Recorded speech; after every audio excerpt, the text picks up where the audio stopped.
Hey, Rebecca. Hey, Bob, how are you? Good. How are you? Good, thank you. Hey, Ken, I just made you the co-host. Sounds good.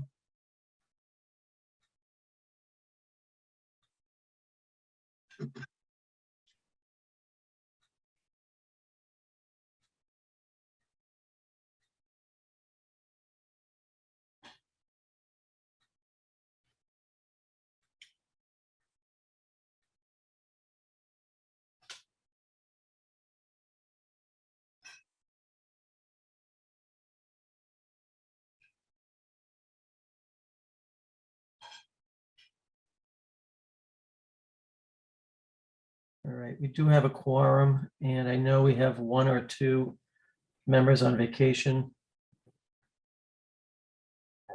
Oh, actually, Paul's back. We have one member on vacation.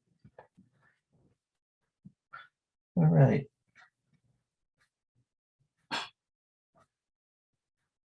right, I'm going to open the meeting of the June 9th Wakefield Conservation Commission. And the first thing is roll call.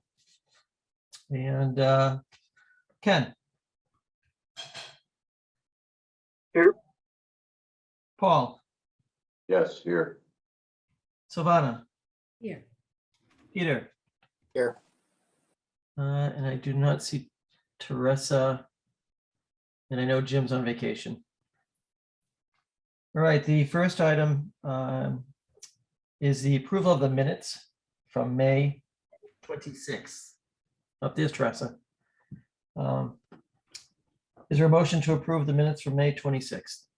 I sent an email to Judy saying that I was absent from the list of attendees. She said she fixed it. Did you see it, receive it?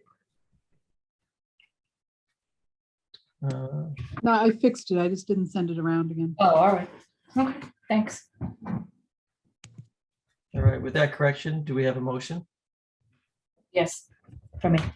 Is there a I'm second? sorry, Judy, in the minutes, did you say, when we spoke about 200, 400, who did you say spoke on behalf of the applicant?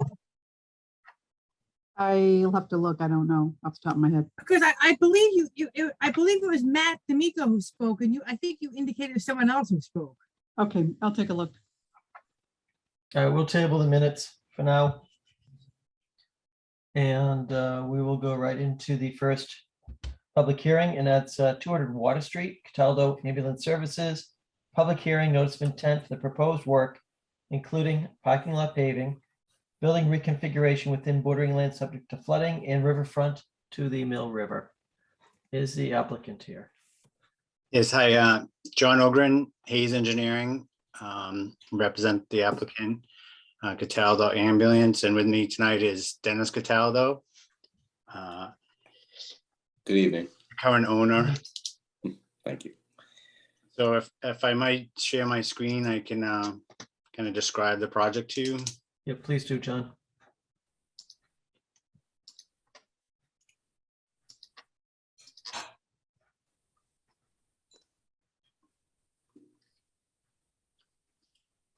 As stated, this is at 200 Water Street. Just to orientate yourself, across the street is the storage building, and kind of behind the site is Nacella Playground. And obviously it borders to the east, it's bordered by the Mill River. So in terms of kind of the existing site, and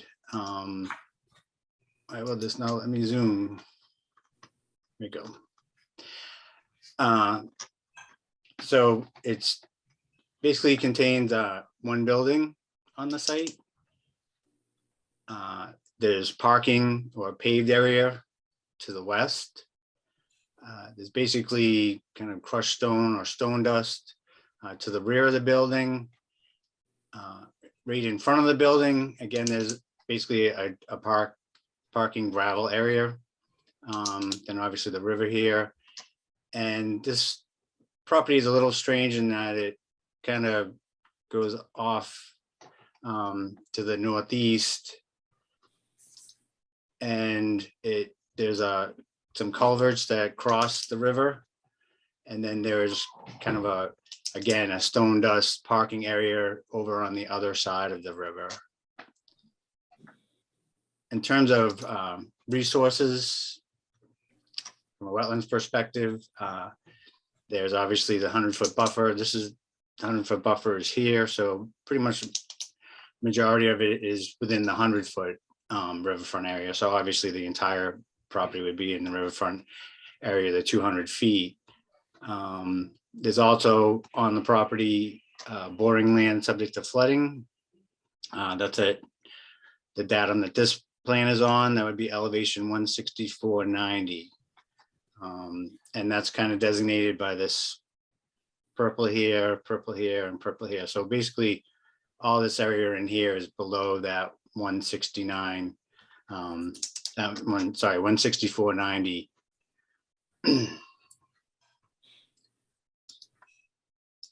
So Cataldo has been operating out of this site, was it since the fall, I believe, Dennis, is that right? Yes, John, I believe it was like probably September-ish. Okay. So he's looking to make some improvements to the site to basically be able to better utilize the site for his needs. So what's being proposed is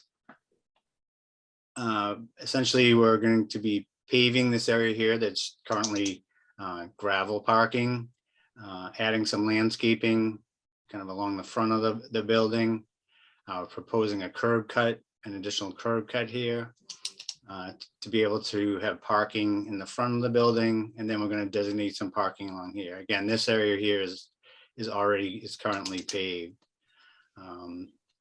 We've also proposed a rain garden to basically treat the runoff from this additional paved area before it discharges into the river itself. Let's see, we're also proposing there's kind of a bump out existing on the building. He would like to remove this bump out, and he's also going to be removing the second story that's kind of on top of the one-story building. And that's and the reason for this work here is he's looking to, right now there's just one garage door here. He would like to be able to basically put 2 garage doors on the end here for storage of the ambulances inside the building itself.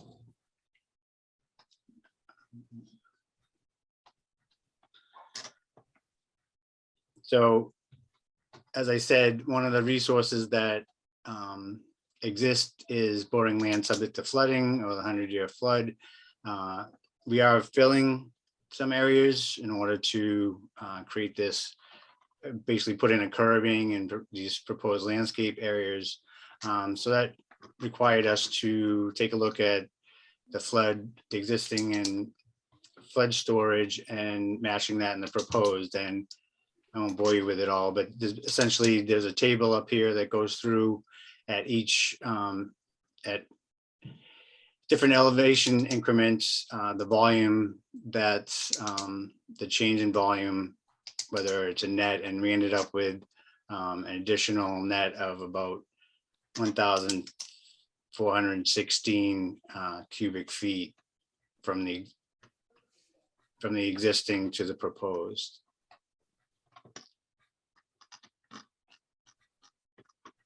A little more detail in terms of the rain garden itself.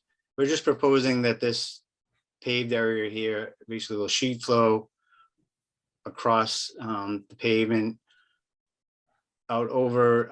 There's a small retaining wall that kind of borders this rain garden. It's about 2 feet high or so. It's going to sheet over and into the proposed rain garden. There with the runoff will get treated and then eventually have a spillway here at elevation 163 where it'll discharge out towards the river. Let's see, what did I do with that? There is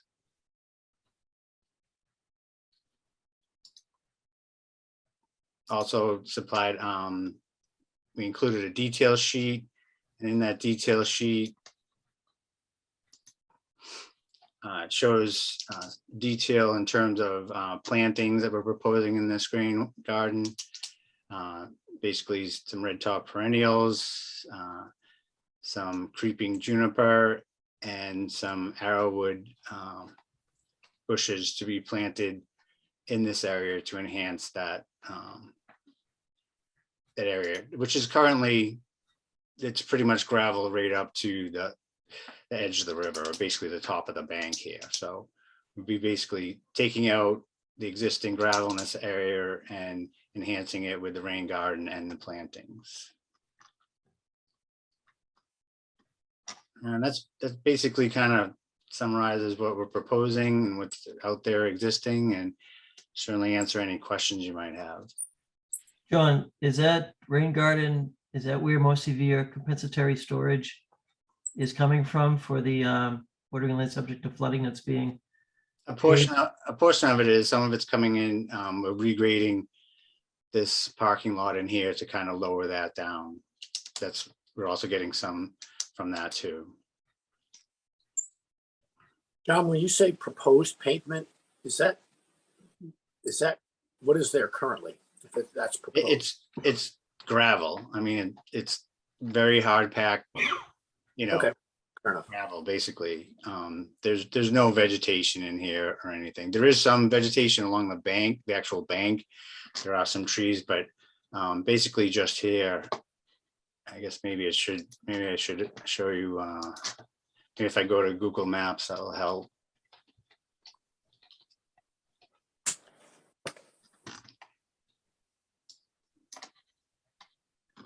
It's being used as an area to park vehicles though right now, right? I'm sorry, what's that? Is it being used right now as an area to park vehicles? Yeah, it's currently parking. Okay, oh, okay, thank you.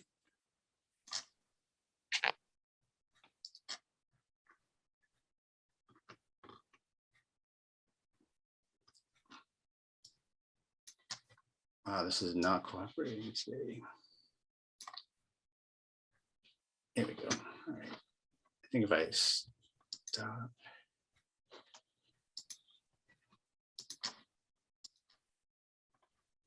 Okay, so this is basically out on Water Street. This is the end where we're taking this bump out off here. This is the second story we're taking off. This is the river along here, and then it goes, obviously goes under Water Street. And the area that we're talking about paving is this degraded area in here. And that rain garden would be between the, yeah, right up there. It's Okay. basically line, along the top of the bank of the river.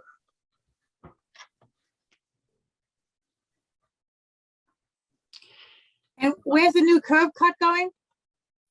The curb cut is going right in this area. I think it's right at the, yeah.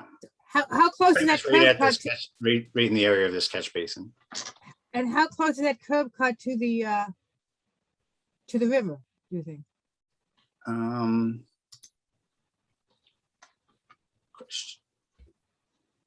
That I do not know off the top of my head. We can probably see it from the drawing or scale it out pretty easily. But fewer than 25 feet, clearly, no? Let me bring up.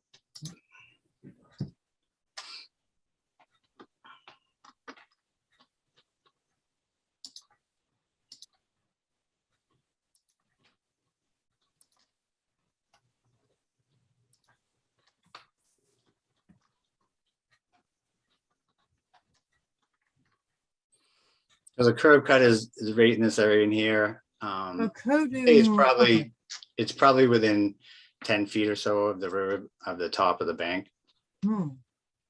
Righty. But essentially this curb cut is, we may have to do some work on the existing sidewalk that's there, and add an apron, and obviously remove the curb, just the curbing in that area. And that's kind of the extent of that. And you've talked to the town about getting that curb cut done? You mean the DPW? Yes. Have not directly. I know there was a response back from engineering in regards to the curb cut, which we still need to go talk to them about.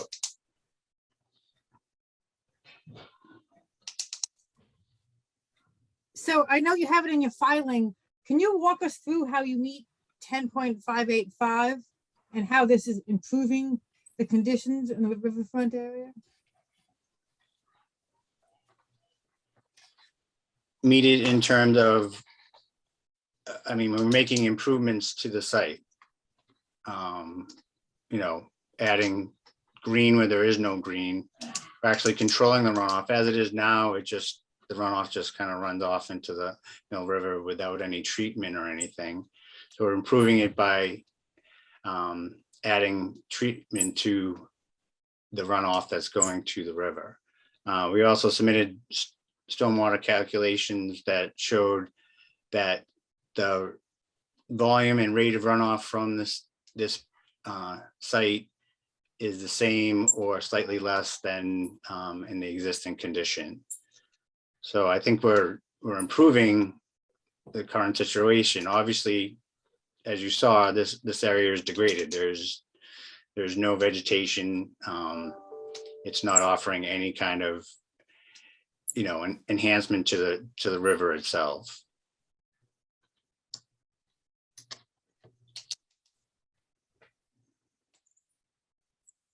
John, could you zoom out all the way? Yep. Please.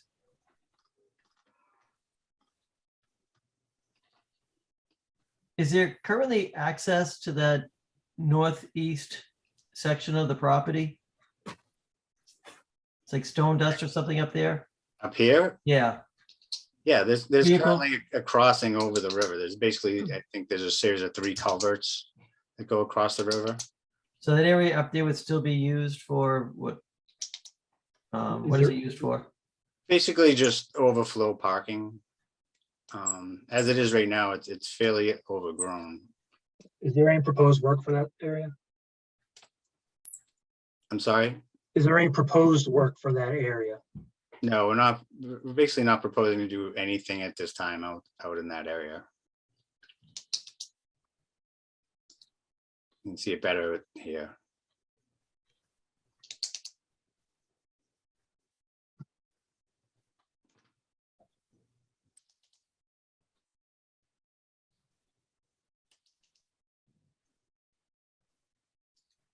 And I think the way the operation is now and the number of employees for was it the 4 ambulances, the parking that we have that we're proposing out in front is sufficient for, you know, basically normal operations here.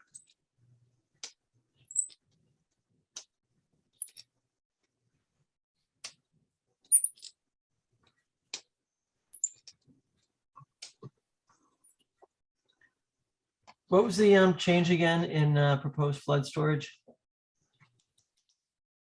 Was the change? Yeah, I forget what you had said.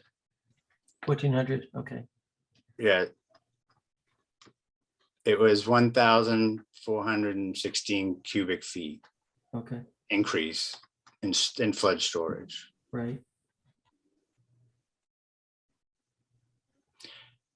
Basically, the total in the existing is about 3,100. We're proposing 4,500.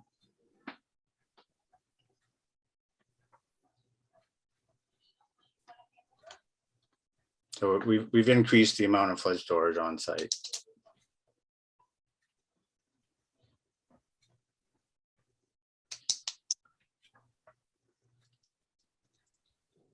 The crossing in that northeast corner, are there currently guardrails or other barriers on the sides of it? Are those, Yeah, so those aren't proposed, those are current. yeah, there's wood metal guardrails that line. It's basically like a retaining wall Okay, over the culverts on either side. Again, I think this one might show it. there's kind of a wall here and a wall here on either side, and then on top, basically right next to it, I think it's on top of this one, this side, is a wooden metal guardrail. And the riprap is existing or proposed? No, this is all existing. Okay, We're not proposing to anything. anything in this area. Really, the only activities that we're proposing are the removal of this portion of the building and, paving and landscaping and the land and the rain garden out in front, and the curb cut.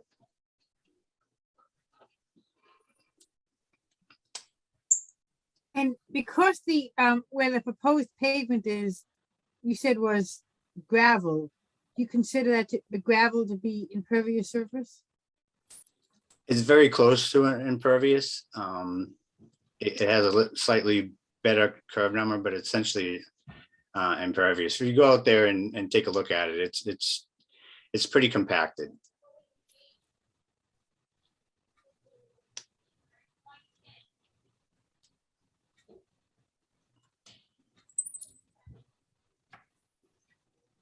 The proposed pavement area looks like that would be sloped to the rain garden.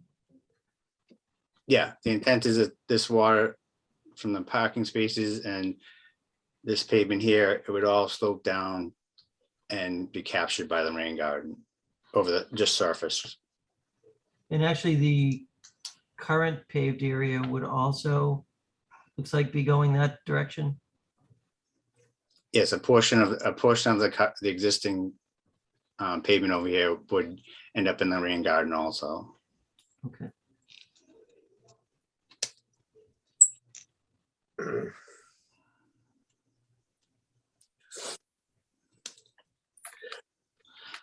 It's just to kind of, I know it's on this plan, it looks really big, but just to perspective wise, it's a fairly small site that we're talking about.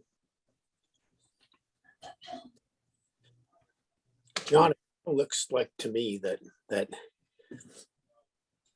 there's clearly improvements with the rain garden and the landscape area. But my gut tells me that taking the gravel and turning that into hot top is sort of going in the opposite direction. So it kind of puts us in a position where we have to sort of net out the thing that, the step backward with the step forward, and figuring out whether there's net a step forward and whether it's a material step forward. Because I think, and I'd like to go back to what Teresa said, that when you do a redevelopment, it's not just an improvement of any stripe, but it's a material improvement.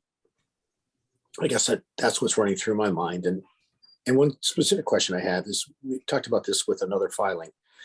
Are there, have you considered, going from something like the gravel to one of those, what is the product that we had talked about with, where it's pervious pavement, what's it called, with the honeycombs that we had, does anyone else remember what that product is called? Yeah, it is pervious pavers. All I'm saying is that I don't know if my colleagues agree with me, but I just think, I feel like I'm in a situation where we have both a step back and a step forward, and we have to sort of qualitatively net them out, and it'd be nicer if we weren't in a position where we had that step backwards. I agree. I don't like the pavement at all. But You don't like what? I'm sorry, you don't like what? I agree. But it's better to have pervious. Pavers. yeah. Okay. Oh, I thought you said you didn't like those. Okay. No. Okay.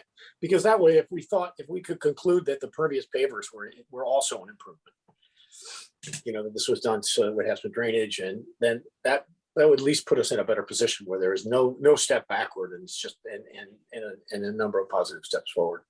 Just a thought. And the curb cut, I don't know how to analyze the significance of the curb cut. Teresa, you seem to have. Well, it's just going to be, cars are going to be going much closer to the river when they approach the site than they are now. So that's Okay. not a great thing either, Yeah, right? so that's a step back. Okay, so that's. That's definitely a step backward. That's not good. We got 2 steps backward and 2 steps forward, and now we're just in this funny position where Can I add a comment too? Did anybody read the ZBA? They also made comments about this, the rain guards and the storm management, that they made recommendations for them to improve as well. So that should be taken also into consideration, that they need to revise on. I have not seen that yet. Was that from the engineer or from the ZBA? The one from the, from Tom Wilson, 525. Yeah, it was comments from the engineering department to the ZBA. Yeah. So shouldn't that also be taken into account, or? Can I say something? Yeah. Sure, I think please. you guys should go through the redevelopment and Yes. determine whether or not you think that it meets it. Right. And one of the things that I do want to clarify is that an improvement, stormwater management is not an improvement, is not considered an improvement if it's required.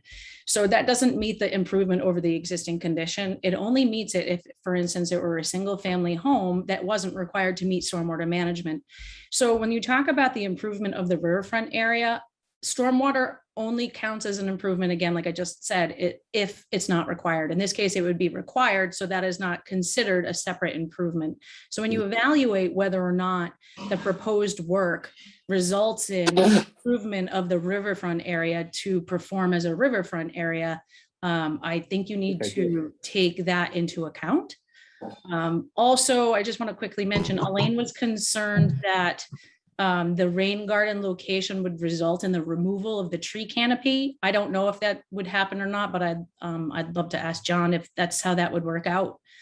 She thought it was important, as there were, and I think when he put up the Google Maps and you could see the sort of like the street view, you could see the trees that were there, and she thought it was important that they remain. So I wanted to pass along that information as well. And lastly, I just have another quick question. There's a drain easement there, and there is a, looks like there's some type of pipe that comes out into the river across this property. And I'm wondering whether or not John knows if that is where it comes from. Is that part of the Wakefield Brook connection that goes under Shaw's? Or is this just purely a couple of catch basins from the streets?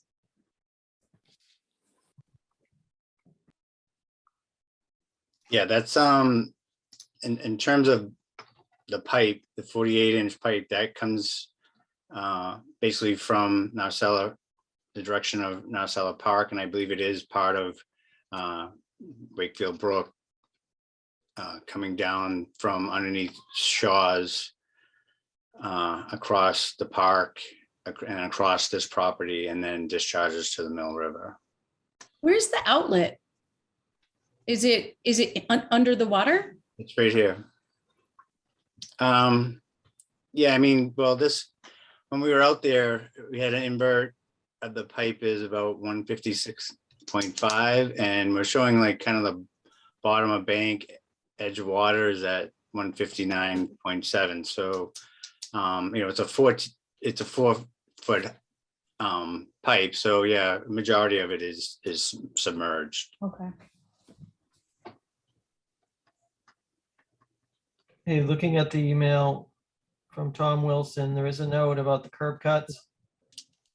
Limit of work must remain outside of the roadway and new curb cuts are prohibited.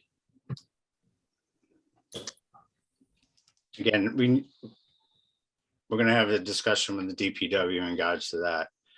In terms of this curb cut, as I said, this is, in terms of usability of the site, we're proposing is that there's an in and out here, kind of exists as an existing curb cut. Reason for the additional curb cut is to allow the ambulances to come in, kind of make the maneuver and back into the garage area. you don't have the map up. I think it'd be more helpful if you're explaining that with the map up.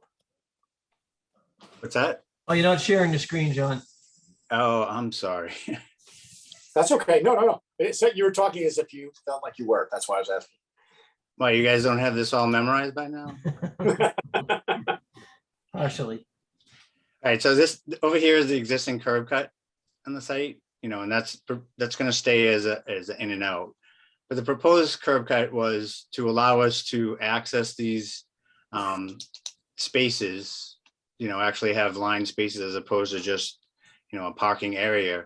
And then also give the ability for the ambulances to come in, kind of make that maneuver, pull up here and then back into the garage, the two garage areas.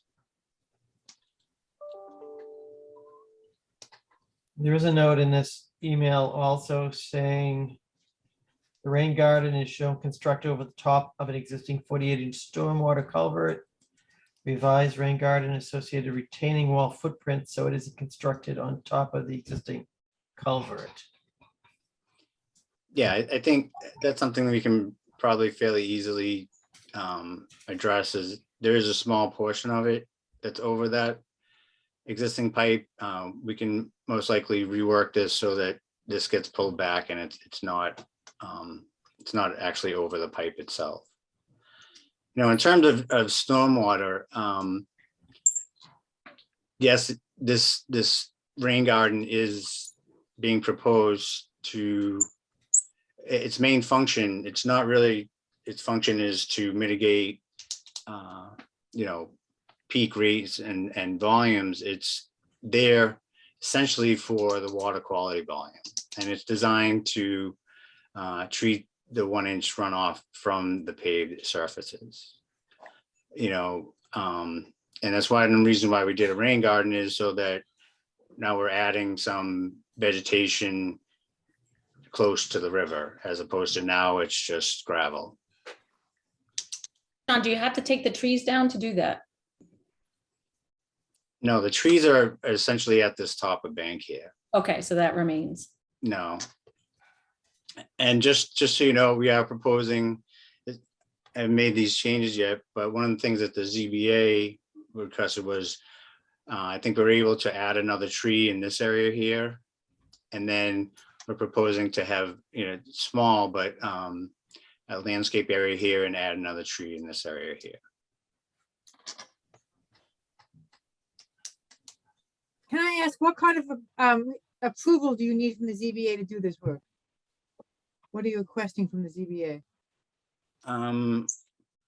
Honestly, I don't really know what Attorney McGrail filed for on.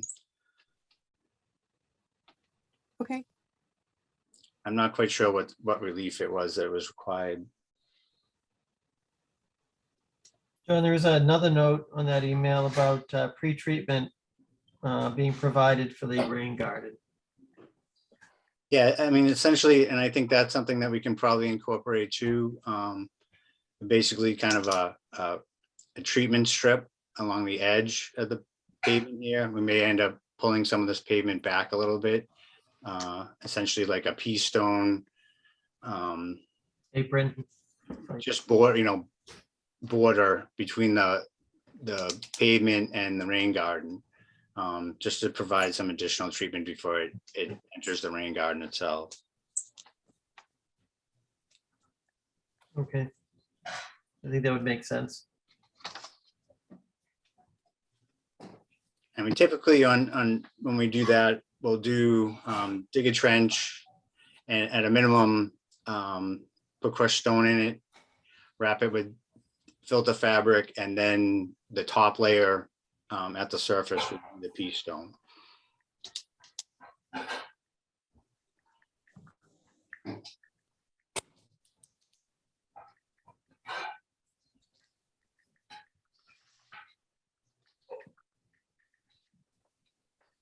I mean, there are comments too about groundwater out here and digging test holes. I don't really see what the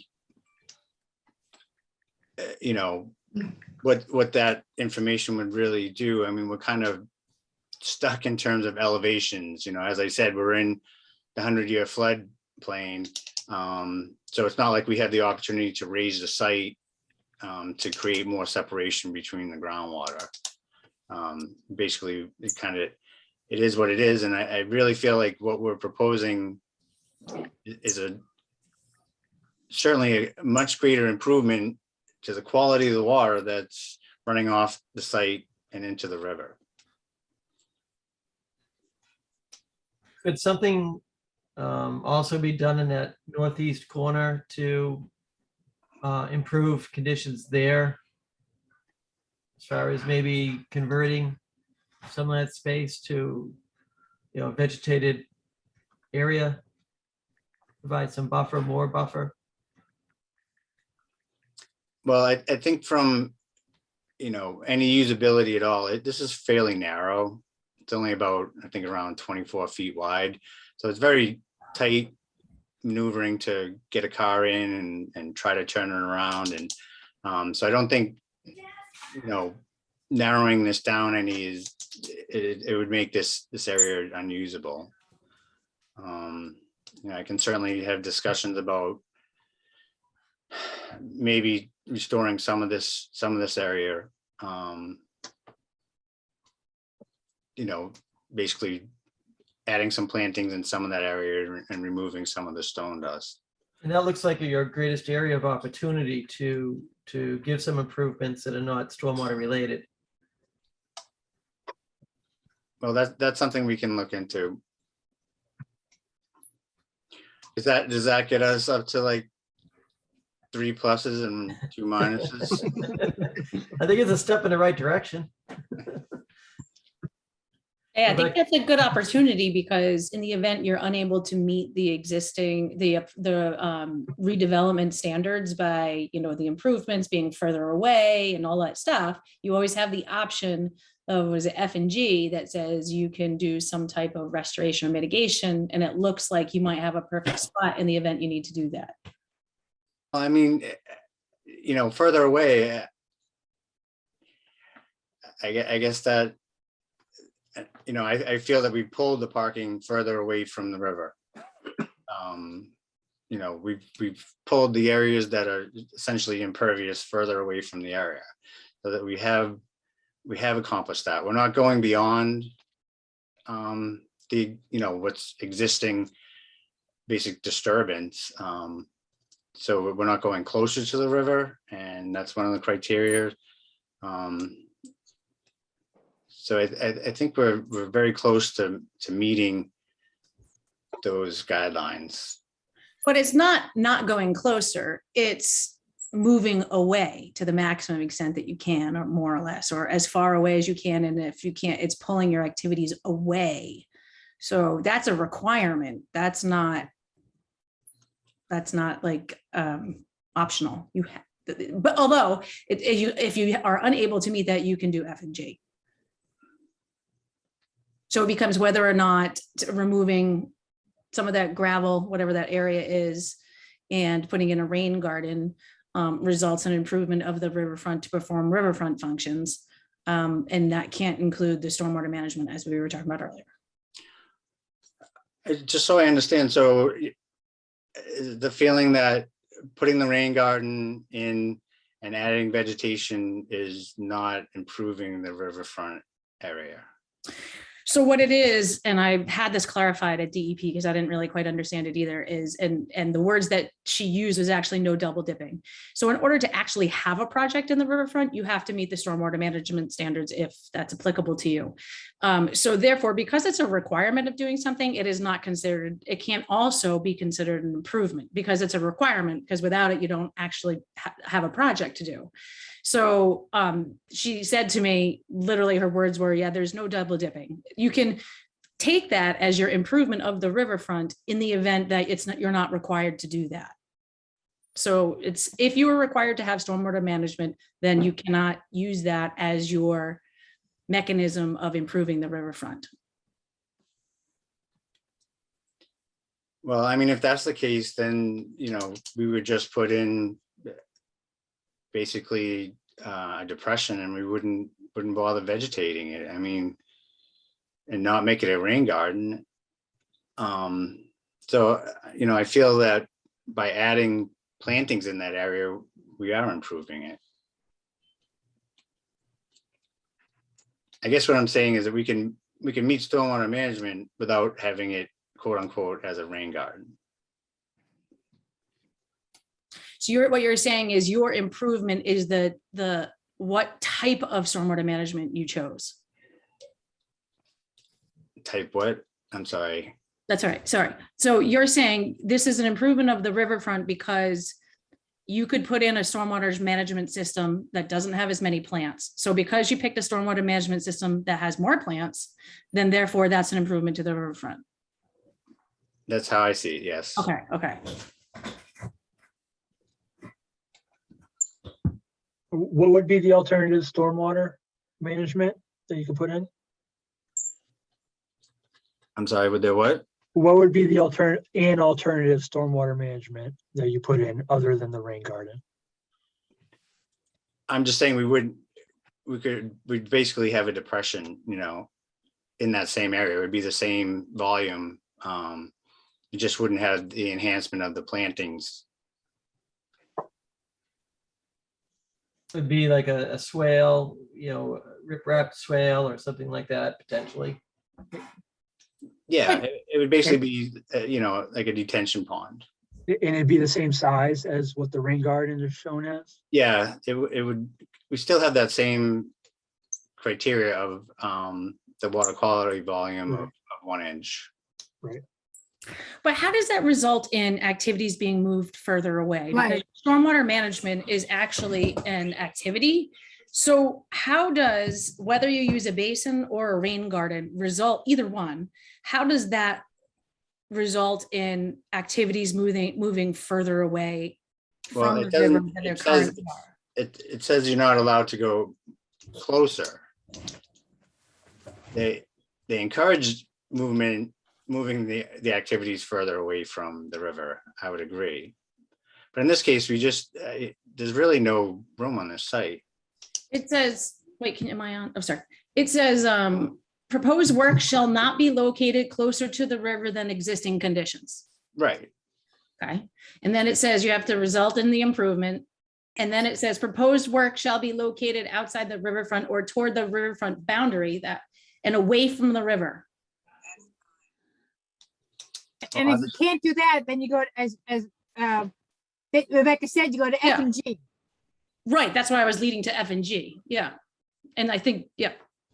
All right, well, we can take a look at F and G, and if basically if the commission doesn't feel that this is sufficient or enough of an improvement to the existing condition, then we can revisit it.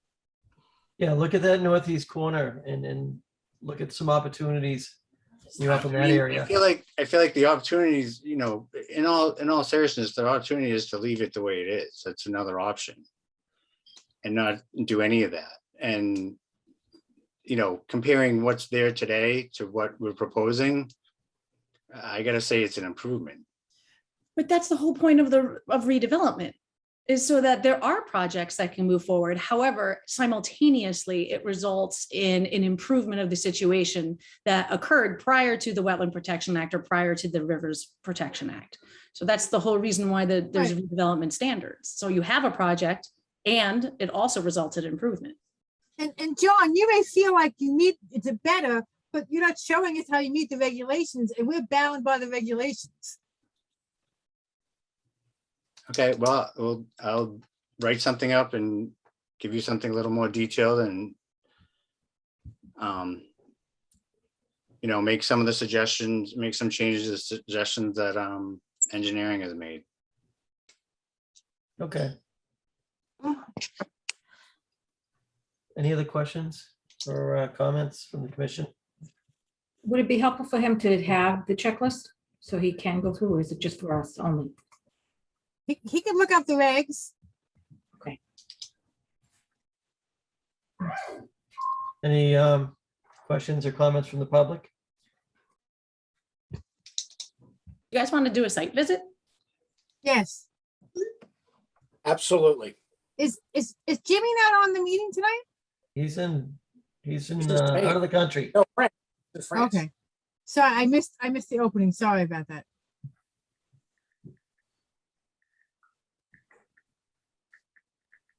So when would you like to go on the site visit, Peter?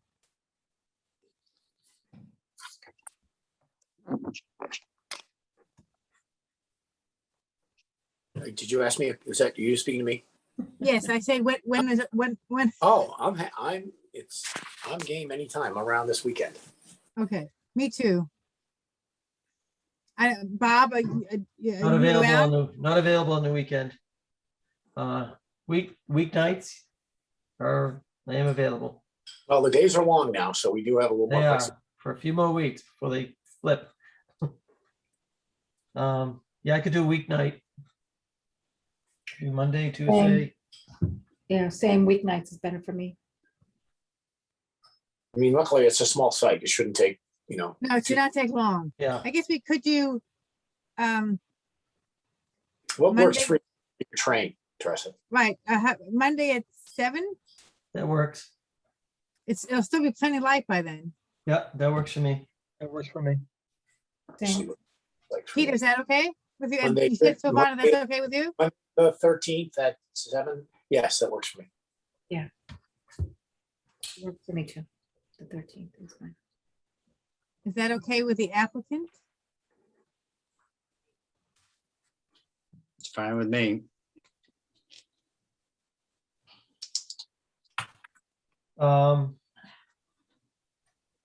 don't know that we need anything marked off. It's pretty clear on the site. Good. Yeah. So, all right, we'll move on. So we'll do a site walk Monday night at 7 PM.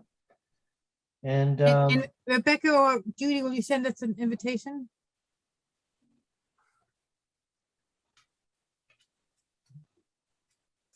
We'll say they answered yes. I like those invitations. They really, once it gets on your calendar, it's really nice. yeah, it definitely helps. Yeah. All right, well, thank you, John. We'll move on then.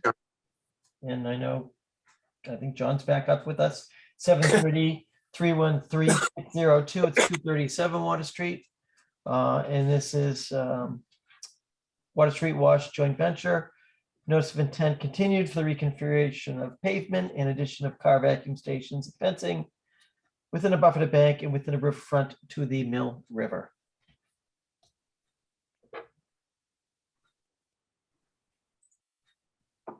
Good evening, John Ogren, Hayes Engineering, and with me is Lenny D'Orlando, who's the owner of the property.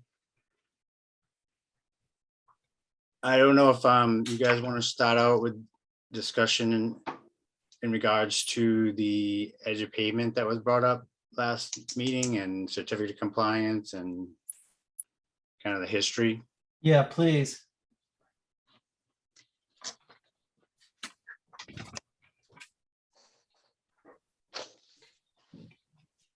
There was some confusion.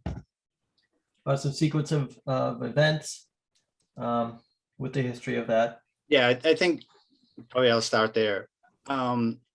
So back in 2002, there was an amended plan that modified the edge of pavement. And then in October of 2002, there was an issued amended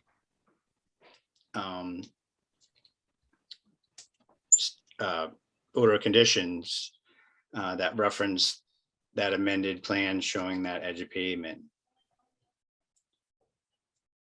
And later in 2014, there was an as-built plan that was submitted in July of 2014, and there was a certificate of compliance that was issued in August of 2014. Doesn't specifically reference the as-built plan, but it does have a site visit of, it seems to coincide with the dates between the as-built plan and the certificate of compliance. Just so there's no confusion, the edge of pavement that exists out there today matches the as-built plan back in 2014. So there was no adjustments to the edge of pavement between the issuance of the certificate of compliance and, current day. Does that make sense to everyone? Yeah, just say it again, please. So there's as-built plan prepared in 2014. Yeah, Certificate of compliance was in 2014, yeah, and that showed an edge of pavement along the river. okay, That edge of pavement matches the edge of pavement along the river that's there today. And that's part of that notice of intent plan that was submitted. and does that match 2002? It's, the as-built plan is not the same as what was the amended plan in 2002. Okay, There is a difference between those two plans.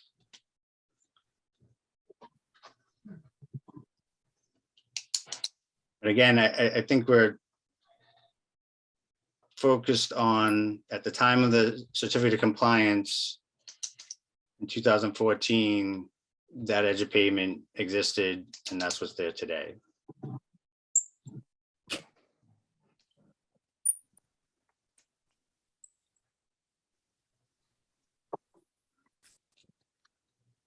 all right. Rebecca, any questions or comments regarding that? Not really. I mean, I think that's exactly what happened. So I think there was the order of conditions in 2000, then the amendment in 2002, and then they applied for a certificate of compliance. I think it was in 2003 or something very shortly thereafter, and they didn't get it at the time. And then again in 2014, it was requested. And there's a plan from 2014 of the as-built. Like John said, we're not really sure what it which as-built it went by, but it would make sense if there was one in 2014 and there was the request in 2014 that those went together. Certainly makes sense. So what it becomes is that a certificate of compliance was issued with an as-built plan for an edge of pavement that wasn't previously approved. So I do what you will with it. So was it just a mistake? So the improvement was never made? Is that it? I'm sorry, is that factually what we think? In other words, factually, forget about the documents. Is it that the edge of pavement was never reduced as it was supposed to have been done? Or Well, let me, done and then undone in the interim? Aren't those the factual questions? I just want to know what happened. Forget about the documents. I just want to know what happened to the edge of the pavement. maybe if I can share my screen again, I can show you, I kind of sketched out. Maybe this will shed some light on. I'll ask you, do you think there were any changes made? Do you think that the edge of pavement on the earlier as-built that showed it hadn't been removed was accurate at the time? You have any reason to believe it's not, John?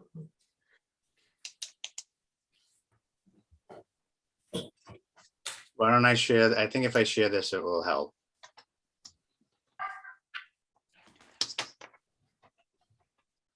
So this is the plan that was submitted with the amendment back in 2002. And essentially what happened was there was additional pavement was put beyond what was approved back on the 2000 order conditions. So there was extra pavement added. This plan purported to remove, or was proposing to remove, a portion of that pavement. And that pavement is kind of, you see the gray shaded underneath. Mhm. So that pavement was, as part of that amendment order condition, that pavement was to be removed. What actually got removed was essentially what I have kind of hatched in blue. That pavement was removed. This pavement that was in green was not removed, but it was supposed to be removed as part of this plan. So some of the work was done, or some of the pavement was removed, but not all of it. Okay, Does that make sense? yeah. Much clearer looking at it. But did the earlier as-built and the later as-built, they vary. They're not the same, is that right? I thought that was the issue, is that there were two as-bills at two different dates that that earlier one showed the pavement hadn't been removed and the later one showed that it hadn't all been removed. Is that, am I correct that there are two, that is what happened? Think so. There was an as-built that was submitted in 2003. And then there was nothing between 2003 and 2014 that I have in the file. So there was a built in 2003, and then that, and does the as-built in 2003, is that consistent with all the pavement having been removed? That's the question I'm asking. I don't think That I was the have. one that was the one that was submitted, and we couldn't accept it because the pavement hadn't been, because something had the last top hadn't been put on, right, or something like that, or wasn't that the? Yeah, that sounds right. Whatever the last coating. Yeah, that sounds right. I don't have it in front of me. I don't remember, but That was what we had talked about at the last meeting. What we had talked about at the last meeting was just that there were two as-bills, not proposals, but as-bills. And one of them showed that this work had been done, this pavement had been removed. And then a second one had showed that it had not. And I'm just trying to reconcile okay. that, because one of two things happened. Either they're both right and and pavement was restored, or the earlier one was wrong. Was just wrong, was erroneous. Those, I mean, I'm trying to think of other possibilities, but those seem to me to be the two. I personally did not go that far back. But again, we're dealing with the amended order conditions in 2002. And that amended order referenced this plan that I'm showing you with the shaded areas of pavement to be removed. So do we have, so we issued a certificate of compliance to the amended order of conditions based on a plan that didn't comply with the order of conditions. Is that correct? Yes. Yes. In stereo. So does that preclude? But the reason we did is because we were presented with an earlier one that only had, we were presented, the commission was presented with an earlier one that only showed a couple things that needed to be done. It didn't suggest we didn't take into, so we approved the later one thinking that had there been other variations, they would have been brought to our attention. And that is why I want to understand whether that is exactly what happened, whether there were those. But Peter, regardless, we are where we are now. Right. Again, I'm going to say we are where we are now. And so does that preclude us from saying this should be fixed now? I think it precludes you from issuing an enforcement order to have it removed. It doesn't mean we can't work with the applicant to have it removed, right? Well, I think that by issuing a certificate of compliance, you have since closed that order out. So at this point, it's not, I don't think you can go backwards and require them. We still have a redevelopment project in front of us. Oh, exactly. Yes, that's true. Right, the open one now, definitely. Yeah. So And I can understand now the I guess what I'll call it, the unfairness to the owner who bought in reliance on that there was no outstanding, but nevertheless, we have a redevelopment, and that is just that kind of opens up a discussion.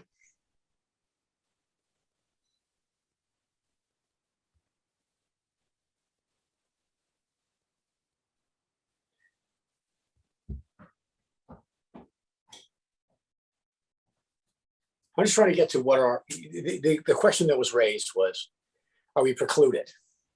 And not, is it wise to do or is it not? The question is it, is it non-discretionary? Is there, am I right by saying that because we have a active redevelopment, we have the opportunity to discuss what improvements should be made? Yes. Should be discussing that. Yes. Yes. Okay. That's right. So the answer to the question is we're not precluded we're not precluded from having a discussion about where the edge of pavement should be in this redevelopment. No, I think you're precluded from going backwards and saying you're required to do this. That's because right. That's, Right. that's exactly right. Yes, We're not- but you can still entertain all your the redevelopment question ideas. is- That's now. right. Yeah, Not back and trying to enforce it, but we do have the opportunity. Right. But we have the opportunity to discuss what is an appropriate edge of payment in connection with a redevelopment activity. right. Yes, I think that's what you should do. And by the way, was that? Oh, I'm sorry. Go ahead. That's fine. That's fine. Okay. So what is that? So what's before us tonight?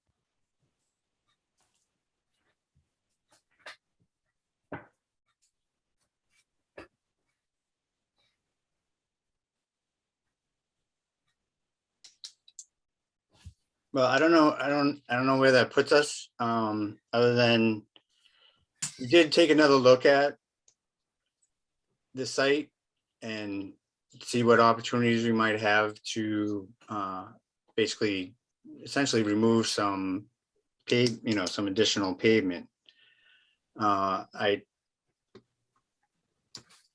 Granted, I only sent this in to Rebecca this afternoon because we did meet this morning to discuss, and we talked about, it'd be nice to try to, basically the feeling is that, we had basically a net 195 square feet of pavement removed, and the feeling was that wasn't significant enough. So we kind of took another look at this, and this is basically what we came up with. So quickly, basically I took this vegetated swale, moved it a foot away from the river. That's basically taking some of the pavement area closer to the river away.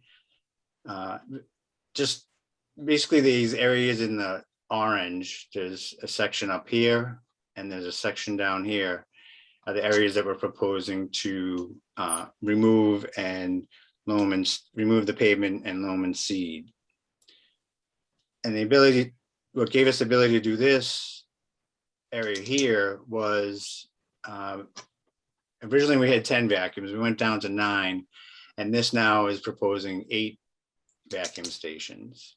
So we reworked this area in here so that we were able to kind of get a larger area of pavement removal. And we kind of felt that, instead of like kind of piecemealing a small piece of pavement here, a little bit here, that it probably is more beneficial to remove a larger area. So based on this, we're removing now a total of, we're netting a total of roughly 880 square feet. There is a small portion of pavement to be added, but it's quite a bit further away from the river, and that just allows us to get all these spaces in here. Yeah, 874 square feet of decrease in impervious area. So we pulled the vacuum slightly further away from the river, and we've greatly increased the amount of impervious pavement area that we're converting over to essentially lawn. So I don't know if this helps the commission in terms of going forward with this project and showing that this is improvement to the riverfront area from what's currently existing today. Don, how does that 800 plus square feet compare to the original pavement that should have been removed that wasn't? Right, can you it'd be nice if you could superimpose the plan you just showed us on top of this. Like, do you know how many square feet wasn't removed that was intended to be originally compared to this? Did not compare those two, no. I mean, it's definitely not, it's less than what was proposed to be removed previously.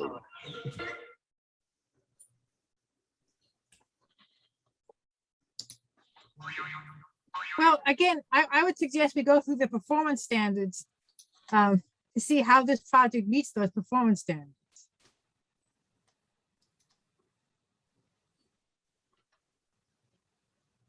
what happened to the swale that was proposed in there? Is that gone? The swale's still there. Oh, is that the green strip? This green strip here. Okay, We actually, kind of based on the comments from engineering, we actually extended it some. And pulling it away from the river, kind of away from the river there gives us a little more room to work in and get the swale in. I mean, I guess in comparison, the difference here is we're not really proposing pavement next to the river. This is all existing. Really what we're proposing, the only thing we really were proposing was adding of the vacuum stations and removal of the existing vacuum islands. The rest of the work is work that through discussions with the commission, we've added like the swale and removing additional pavement and, adding some plantings back, towards the rear of the property. We're just interested in putting these vacuum stations in.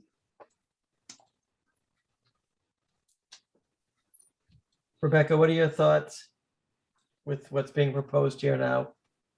I think you should look at what this final proposal is compared to the existing condition and go through the riverfront development checklist and basically for each standard, say, does this, yes or no? Does it meet it? Yes or no? Does it meet it? Yes or no? And just literally go through each one and decide whether or not it meets the redevelopment standards with this newest iteration compared to the existing.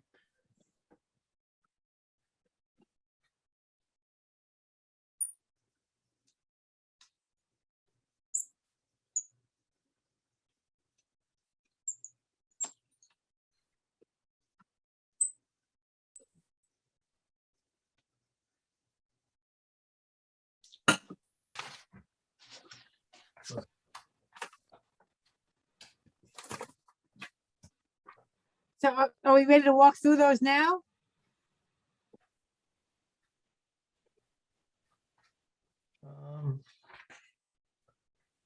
Let's see, we've got 8:07. We do have an 8 o'clock. If we can do it very quickly, yes.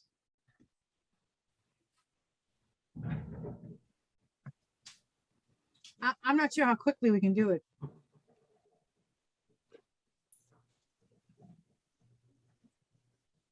John, real quick. I know you guys are going in front of the ZBA to request some relief from parking. And as we spoke earlier, I said, I'm happy to write a letter to support that.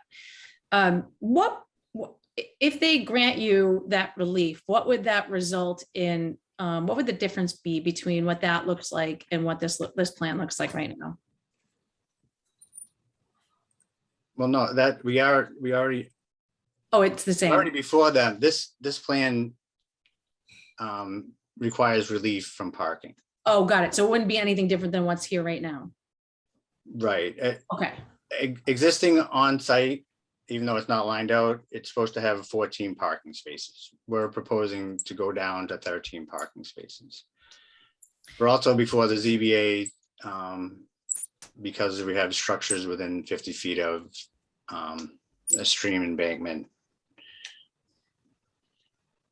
And just out of curiosity, for the usage that this site has, which is I know we talked about a little bit today about the office and how many employees and whatnot. Do you need all 13 spaces, or is there a possibility of requesting less space, approval for less spaces? Like I said, if I were to help write why I think that would be helpful, is that a possibility that would work for the owner?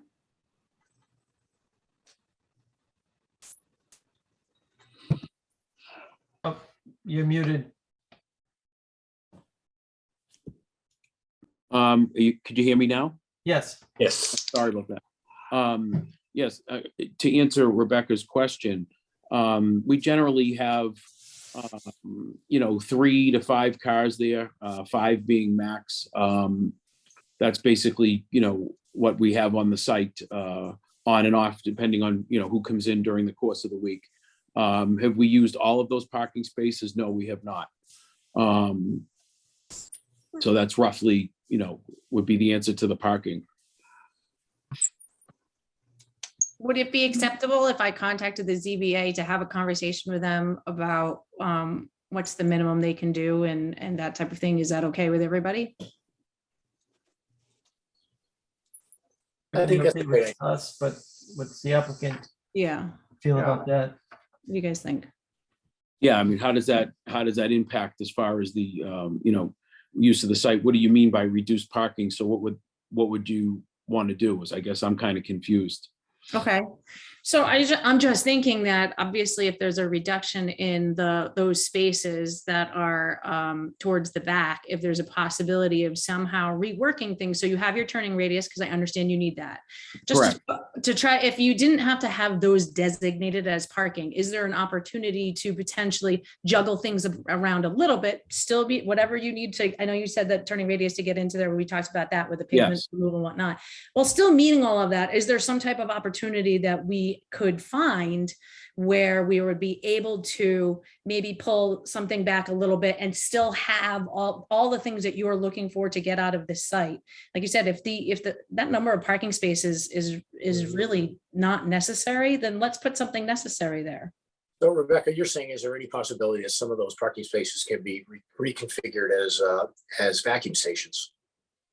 Green Yeah, space. maybe. No, green space, Green yeah, space. green space. Okay. Oh, I would green. rather the vacuum stations because proximity matters. And we were talking about this earlier about the river. So if Well, I if you know, know- but there was more green space near the river. Yeah, we added the green that could space be- also. I'm adding a trash fence. I don't know, it hasn't been brought up today, but I was willing to add that trash fence along the whole area there, the whole length of that, to stop any trash from blowing into the river area. Currently, there is none. So that I thought would be an improvement to help contain things. Absolutely. No, I thought the question that was being asked is that there was more green space along the river. I was. And if it came at the expense of a vacuum station, whether one of the parking spaces in the less sensitive area in the back, Yes. some of them could be configured so that there would be no net loss in vacuum stations, Yes. but there would be a net gain in the green space in the area where it matters the most, namely right along the river.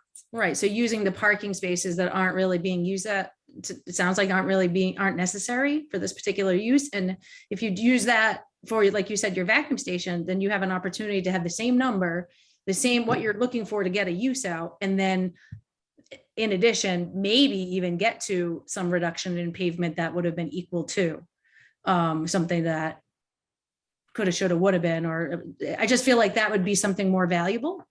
Okay.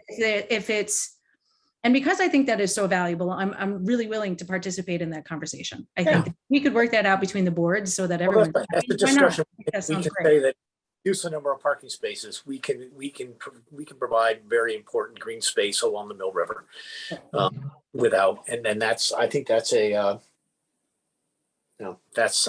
discussion, I think, right? It would be difficult to put the vacuums where the parking spaces are. Again, as Rebecca had mentioned, it would impede on the turning radiuses into the car washes. That's the issue. Because when they pull up to vac, they open doors and so forth. There might be room for maybe one or two, but not all of them. That's Right. why they work so I didn't well. think we weren't Yeah. thinking about all of them, I think. I think we were talking about the one or two. That's kind of what I thought. Well, like John said, we had started, my original vision was to put in 10 along the river. And then one of our meetings, I admitted one, I brought it down to 9. And then we gave up another one today to add green space where John is identifying to the 910 square feet. So we gave up another one there.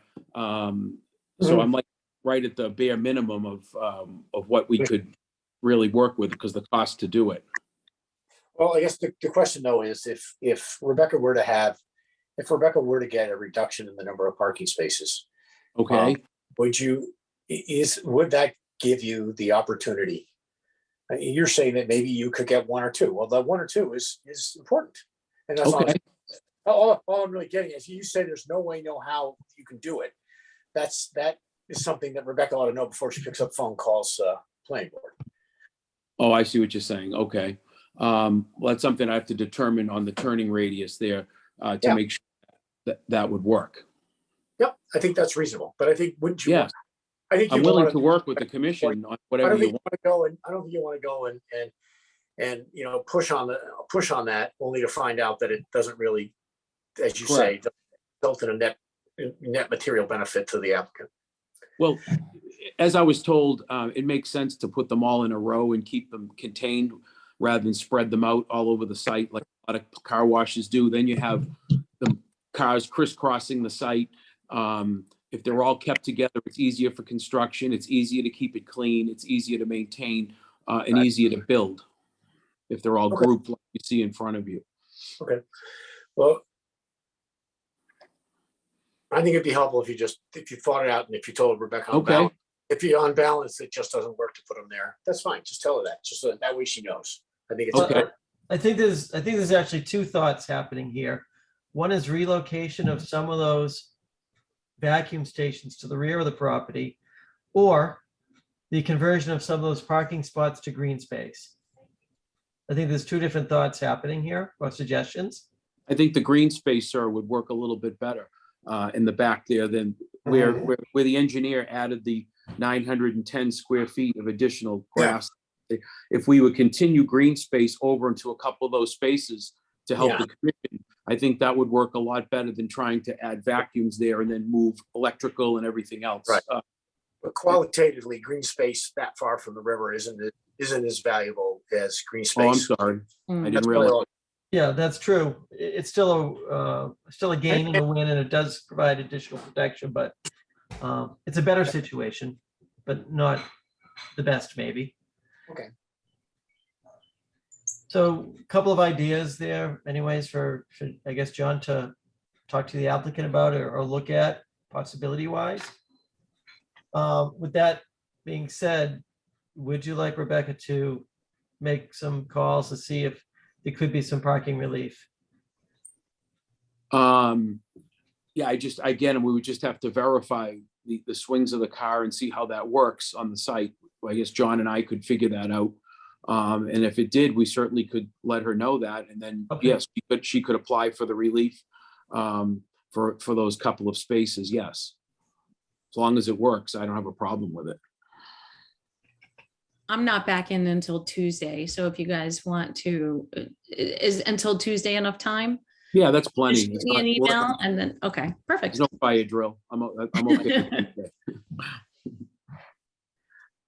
All right, any other questions or comments from the commission? Rebecca, anything else from you? No, not right now, thanks. So just so I'm clear, we're gonna, if the swings work into the car wash area without, the commission would like to see those couple of spaces next to the additional green area. What would you like to see there? More green or the vacuums there? That's what I'm not understanding. I think the perfect scenario would be if we could relocate vacuums and get more green space in front of the river. That would be the ideal scenario. If that doesn't work, option B would be to convert some of those spaces to green space. Okay, so you're saying leave some of them along the way they're structured now in the plan and then move a couple over next to this green area? Is that what you're suggesting, right in there? I think that's the thought. Is that what everybody's thinking? I just want to be clear. Yeah. Rebecca, you thinking the same way? I think it's really important to work along the edge of the river more so than just the net gain of some green space. Agreed. So I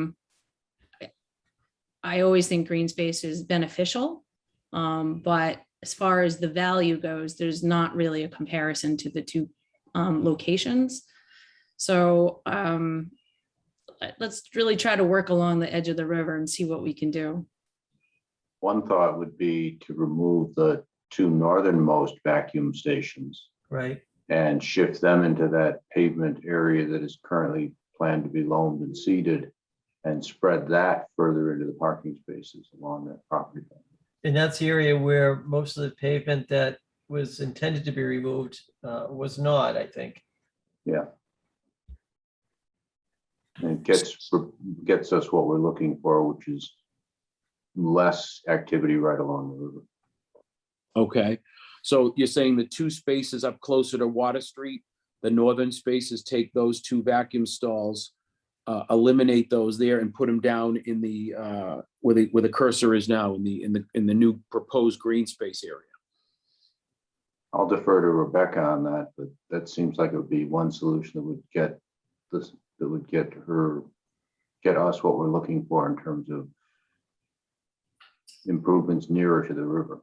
And then what would you like to see up in those two northerly spaces up there? Would that be a lumen seed? Is that what we would do? Well, we'd certainly remove the pavement and maybe maybe some plantings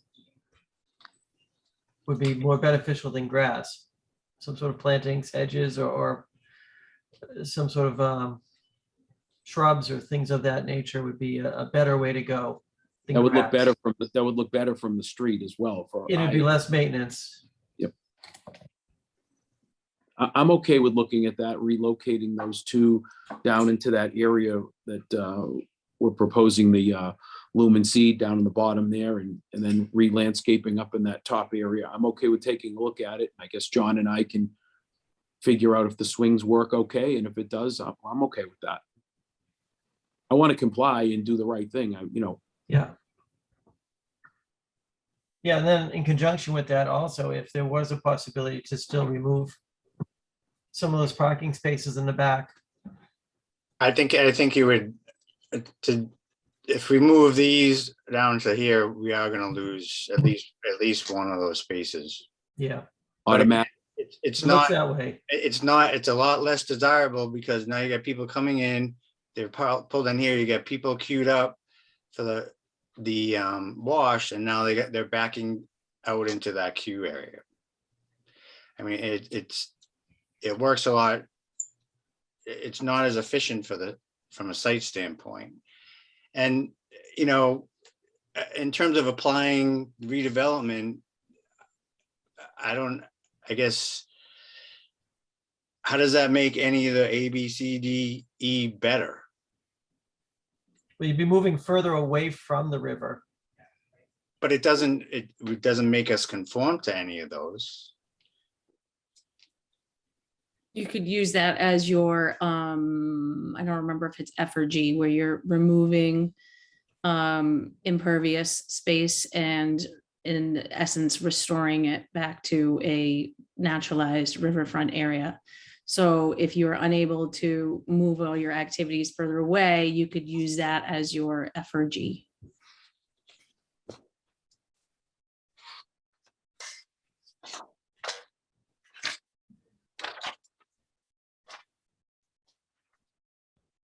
Okay, well, I guess we'll take another look at it again. Yeah, I guess we do have to look at the functionability of it to see how it works functional wise. Like John had suggested, that it doesn't cause, backups and problems. Okay.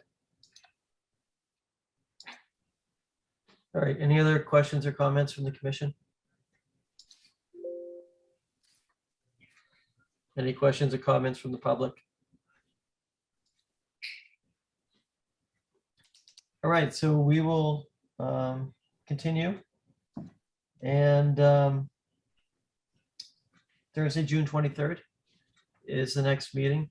Certainly, if you have anything you want to review with Rebecca, Yes. next week or whatever, feel free to reach out to her. After Tuesday, yes. Yeah. All right, thank you very much. Thank you. All right. Thank you. And we are moving Appreciate the on- input. You're welcome. All right, we're moving on to our next hearing, which is DEP 313-615. This is 7 to 11 Audubon Road. Public hearing continued for notice of intent for proposed utility realignment, installation of a loading dock and paver driveway within a riverfront and buffer to BVW.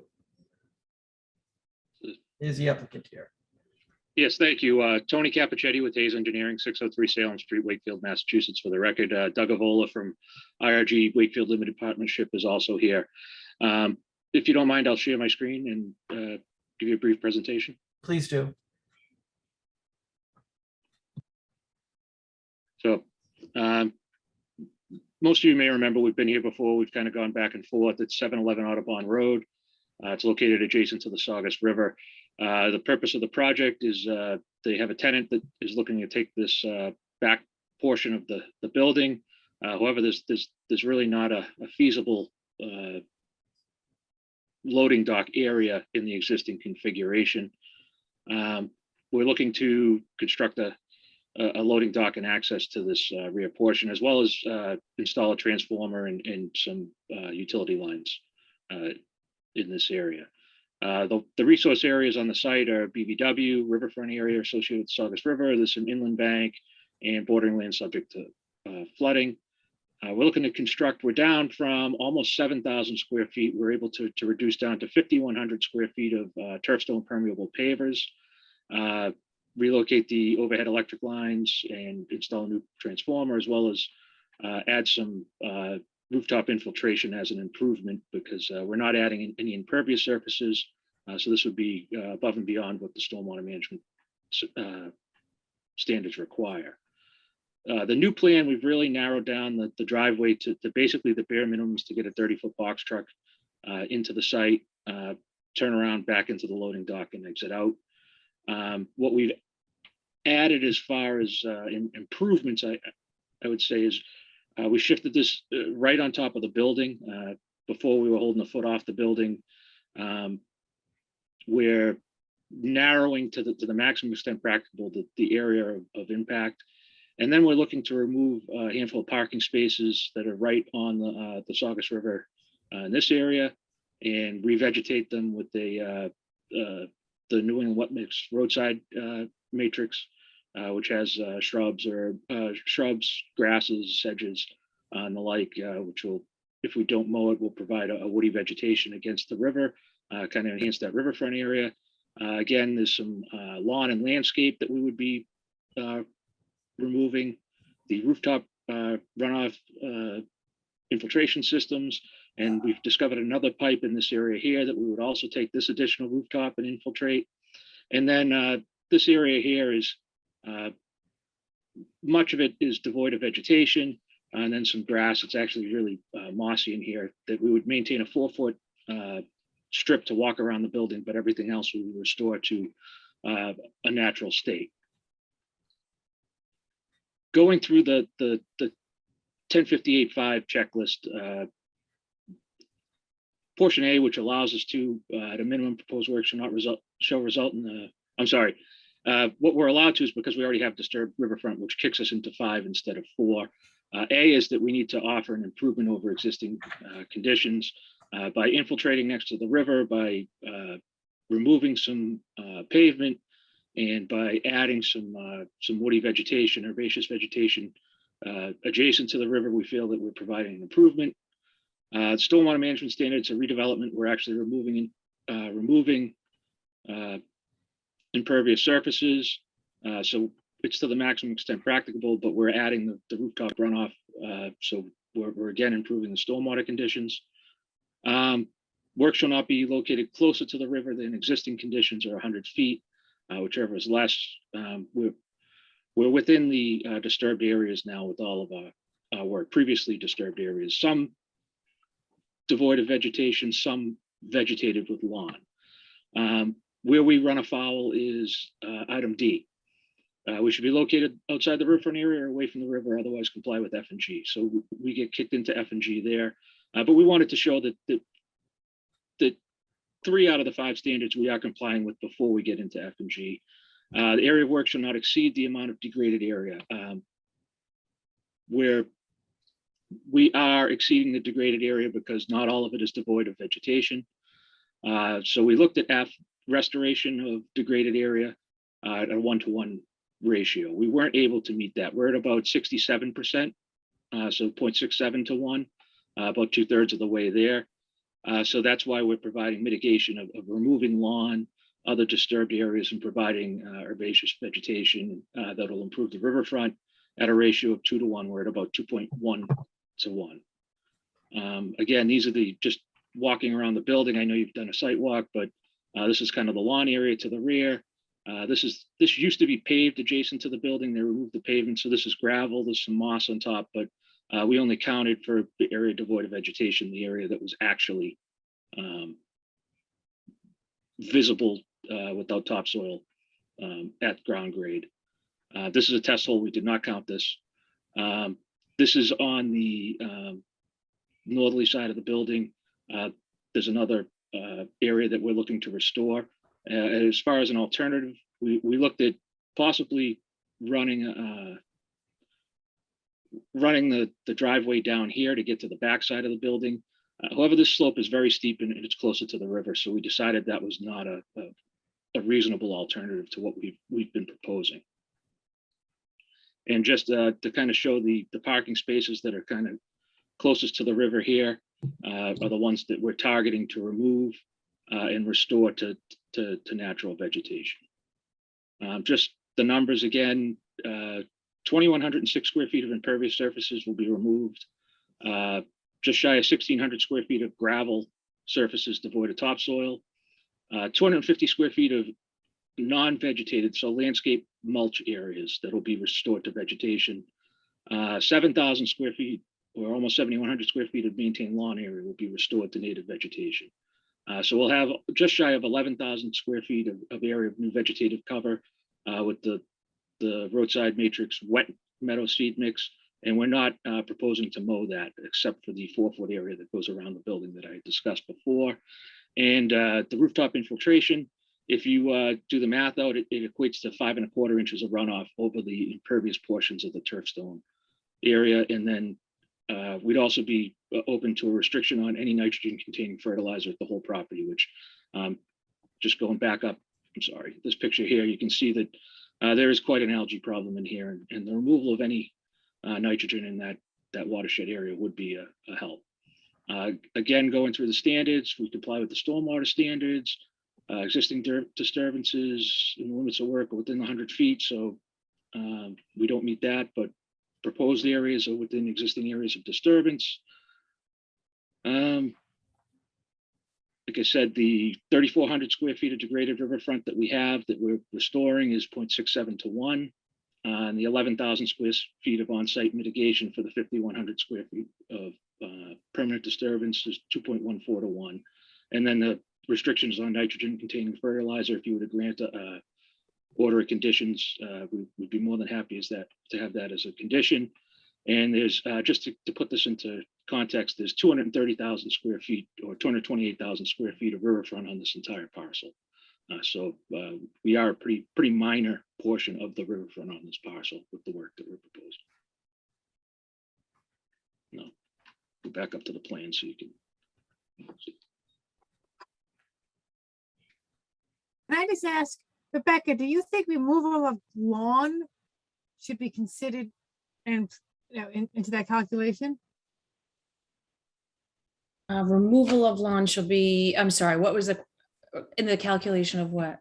Of how they're taking something that's, I guess you consider the lawn, Tony, to be something that's bad, and you're improving it by removing it and putting other vegetation down. Is that right?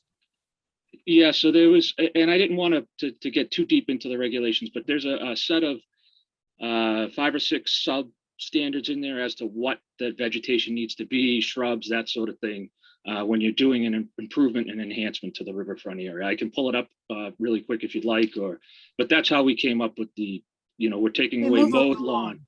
Yes, that's how we came up with that as a mitigation standard.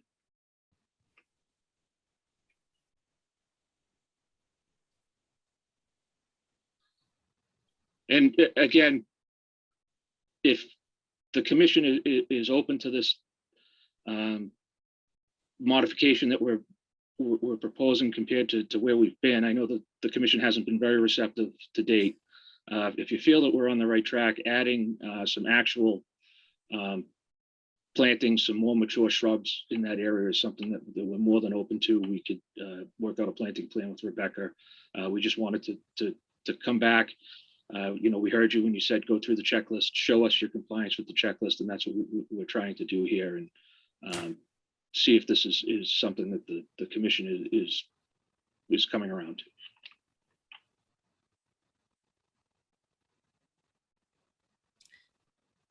Can I ask a different question, a little bit different? In the event that they issue the order of conditions, would there be any issue that you see if one of the conditions that applied in perpetuity was something like the area that is approved for the turf stone pavers and the access shouldn't be converted to impervious pavement in the future?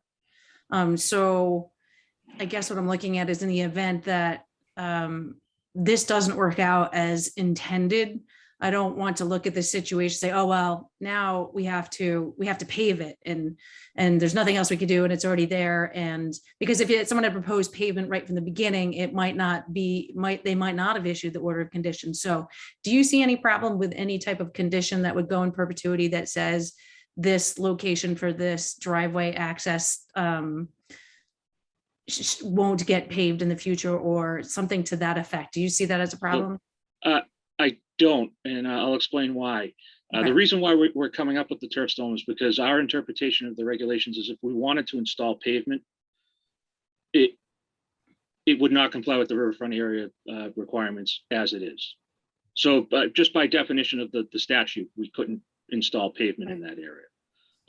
So to codify that and put it in black and white in an ongoing condition, we'd have no problem with that.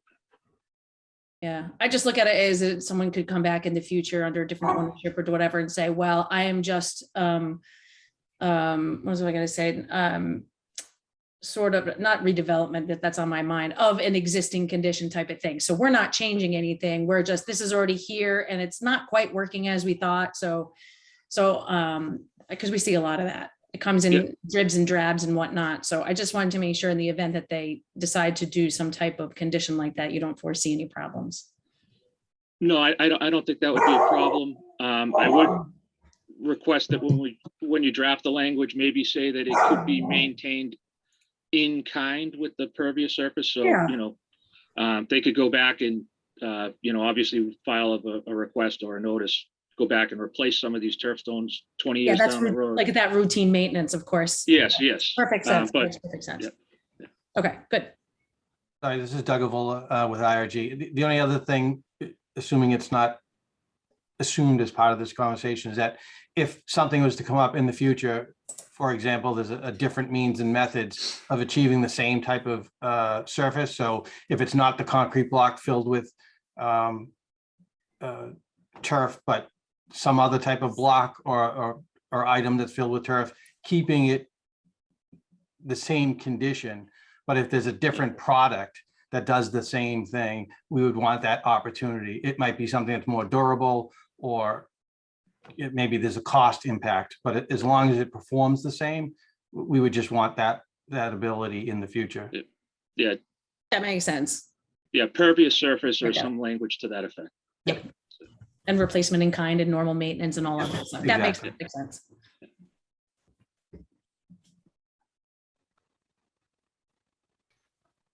I think you've made a lot of progress. It would be great to see the 1-to-1. I know you're at 0.60, 67% or whatever it is. Do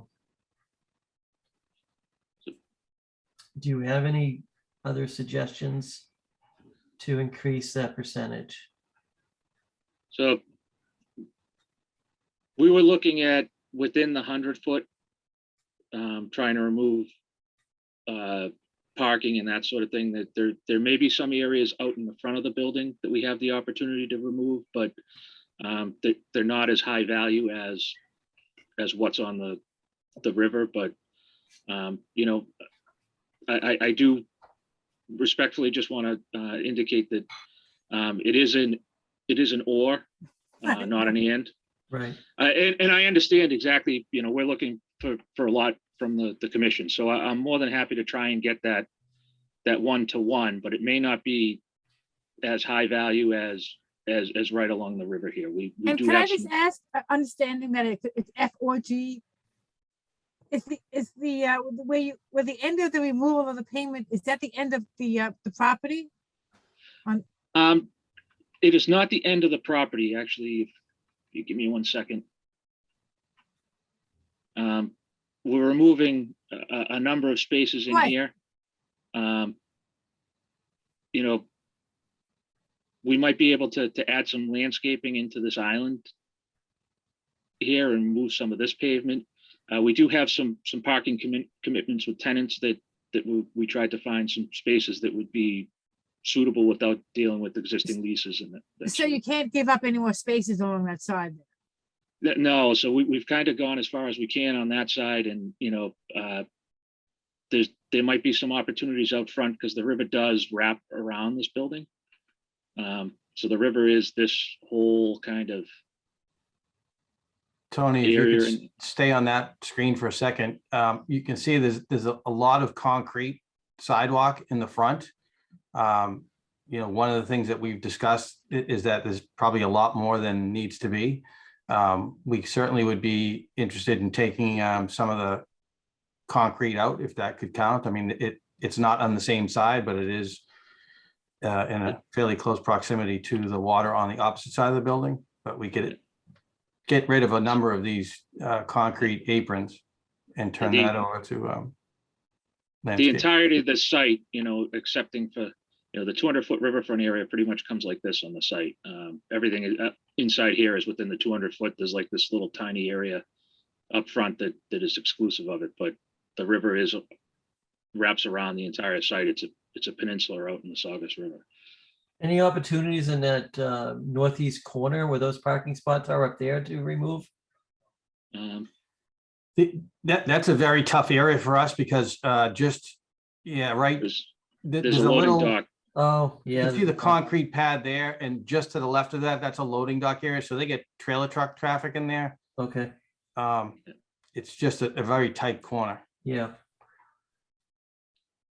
What about something kind of off the beaten path? What about, I don't know where all of the stormwater goes that's on all of those paved surfaces, but what about incorporating more landscape within the parking lot itself to maybe have some shading and not have as higher temperatures on the pavement? So Kind of some off topic tree- a little bit, just a thought. Some higher level tree, planting in these islands to break up the heat island effect, and Or maybe more islands or something. Just thoughts. I don't know. Like you were talking about removing the pavement of the sidewalk. I actually think adding more trees and shading to the parking space would be more valuable, in my opinion. But just you would we were lose- entertaining ideas. You would lose parking spaces if you did that, right, Rebecca? Yeah, and I know he said he has commitments to some. And he was pointing along that edge, so that's what got me thinking too. Right, I'm like, right. what about something in the middle? Could you take out a few and add some more Yep. landscape islands? I don't know if you can. It's like I said, it was just a thought to cool the pavement more, or I mean, it offers a little. actually, I think there is a light post here that kind of makes the space obsolete. And there might be one more opportunity that there's paved spaces, but there's a light post. So other than a bicycle or maybe a motorcycle, they're not actually functional spaces. So we could look at those.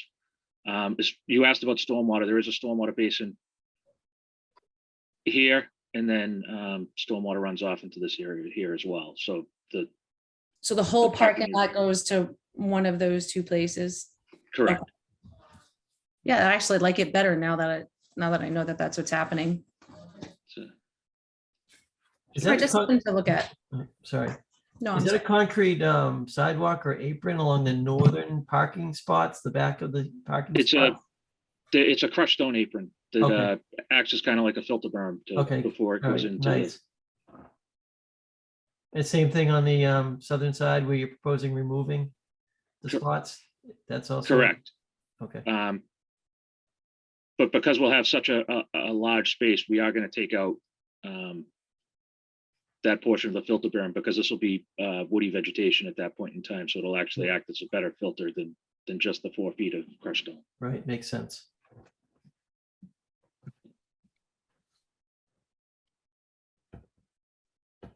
I mean, the other option too is in the back, just south of the 7 Audubon Road signage there. There's a lot of concrete. I assume it was original to the building. It really doesn't benefit anybody there.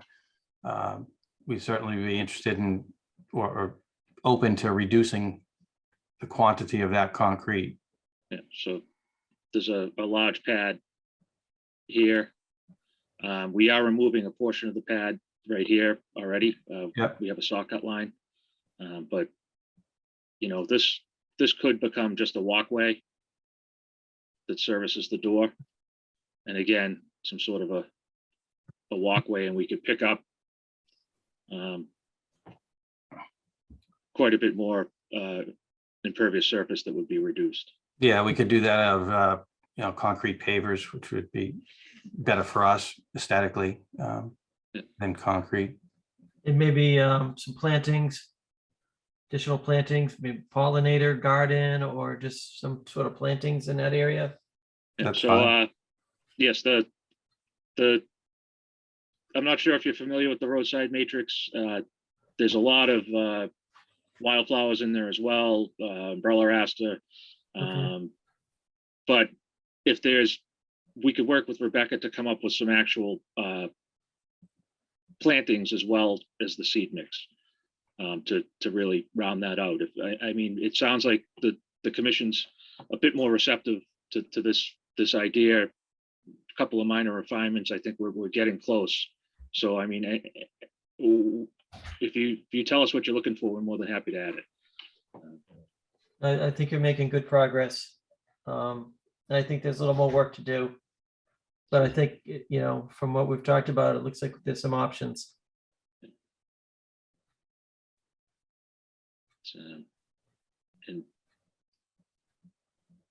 And so if we can get this up to the one-to-one, and add some shrubs, I mean, were there any other questions or comments to kind of steer us in the right direction, and also looking at those spaces in here that we could that aren't being used because of light poles and that sort of thing to break up the heat island effect? I'm just trying to make sure I have everything. I mean, if you get to that one-to-one, it looks like you'd be in compliance, right? Well, He doesn't need F. He doesn't need F and G. He just needs F or G. Right. Right. So that's kind of belt and suspenders. We do have G with this Okay. plan. We're willing to try and make it the best possible design. We understand we're working in the riverfront area. It's something that the commission takes seriously. So if you're telling us that that's what we need to do to make it, and that's what will push us over to the edge for the board, we'll figure it out. But it's not a regulatory compliance issue at this point in time. It's a good faith issue on it.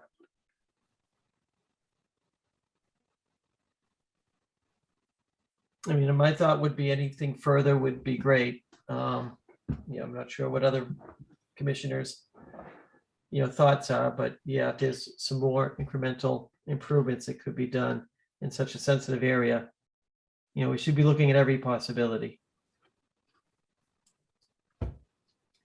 I agree.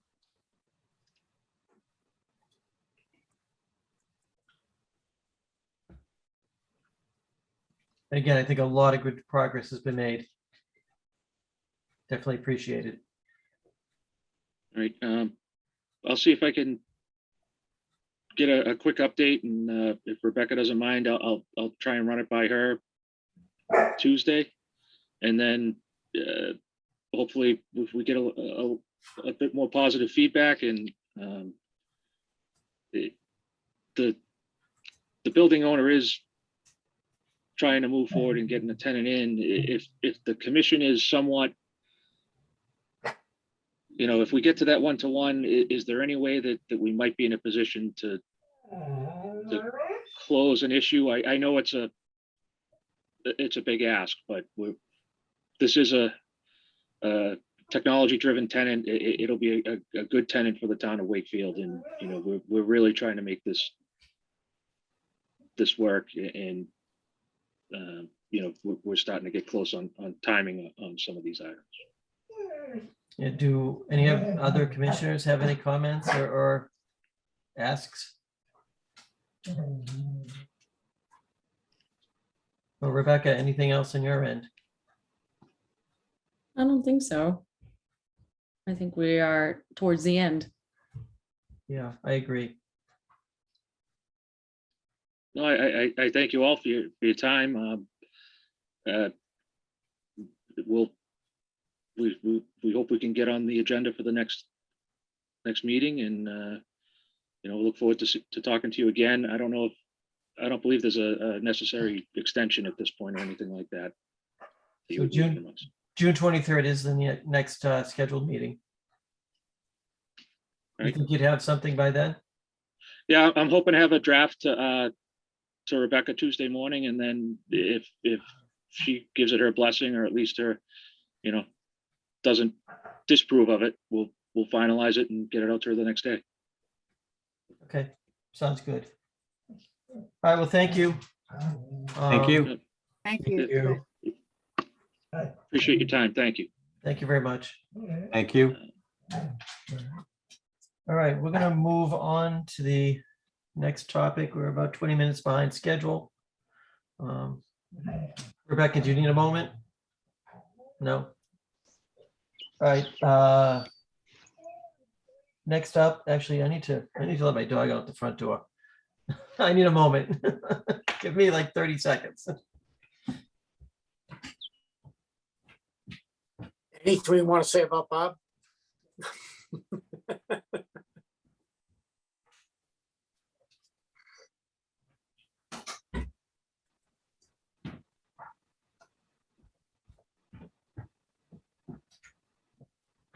Every night she has to warn the coyotes to stay away from the perimeter. So this is her routine. She goes out and patrols the perimeter and lets them know she's there. So she'll be back in about 3 minutes. All right. So we got DEP 313608. This is 200 to 400 Corner Power Parkway. Public hearing continued. Notice of intent for construction of a multi-story building. And I see the applicant is here. Hi there, everybody. My name is Mitch Maslenka with Goddard Consulting. I'm joined tonight with the applicant, John Sullivan at CCF. So there's been some behind the scenes work with BSC providing a scope of work to the commission for BSC to write the order conditions for you guys.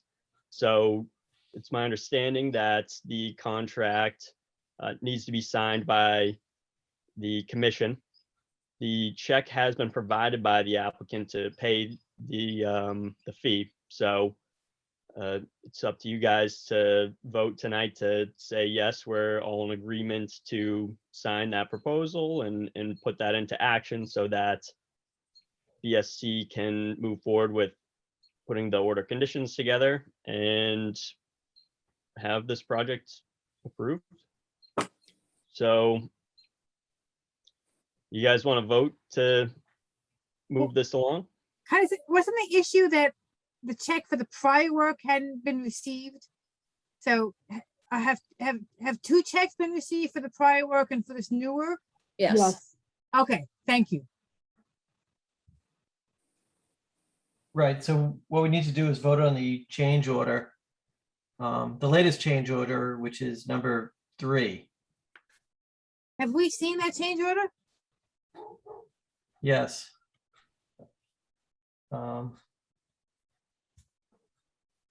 Rebecca, you sent that out on Tuesday, Wednesday? No. I don't remember when, but Yeah. send it out. Do you want to pull it up on, do you want me to look to find out when I sent it and you can pull it up? Yeah, sure. Right, hold on. I'm looking also. Want to race? You'll probably find it faster. I don't know, I have a lot in here. Up, open space contract. Oh, that's the other one.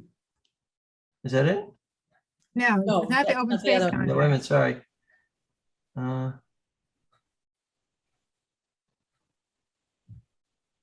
I see 3 attachments in that one.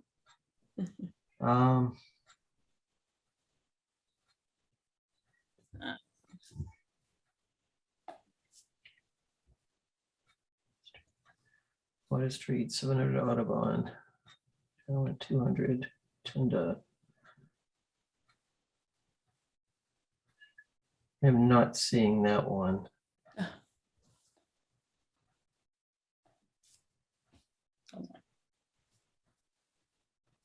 This was last week.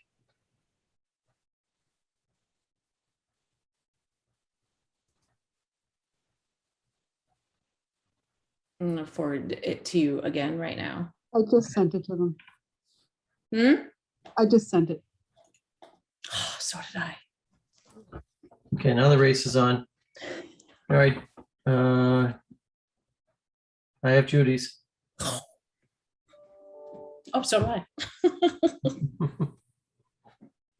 All right, let me share my screen.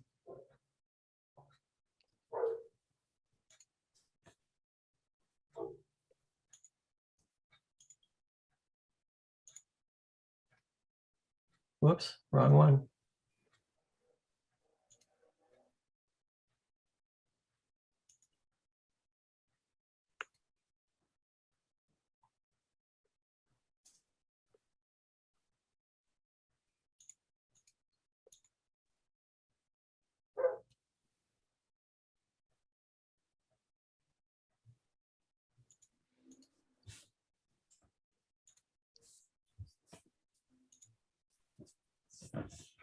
And then I'll have to vote, Bob, for you to sign it. Because Jimmy's not here around, Okay, if you don't Alright. mind. And Judy has a copy of it, so she can get it to you, if that's okay with you guys.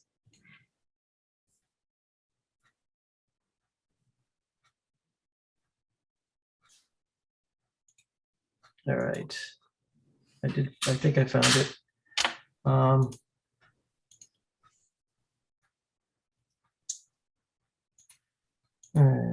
Let's see.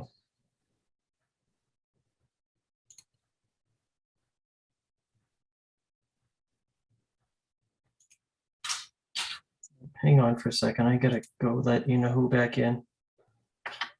Give me a second.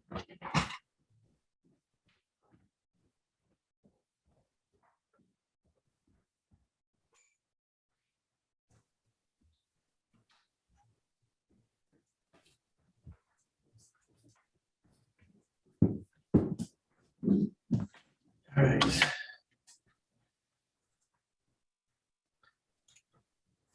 All right, so let's see, Wakefield order of conditions, 200, 400. And here it is. Let me share.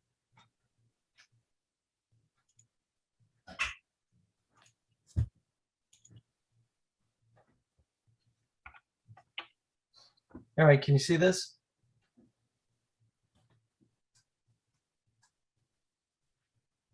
Yeah, did it have the attachment? There you go. All right, how about that? You're perfect. Okay. Give everybody a moment to read it.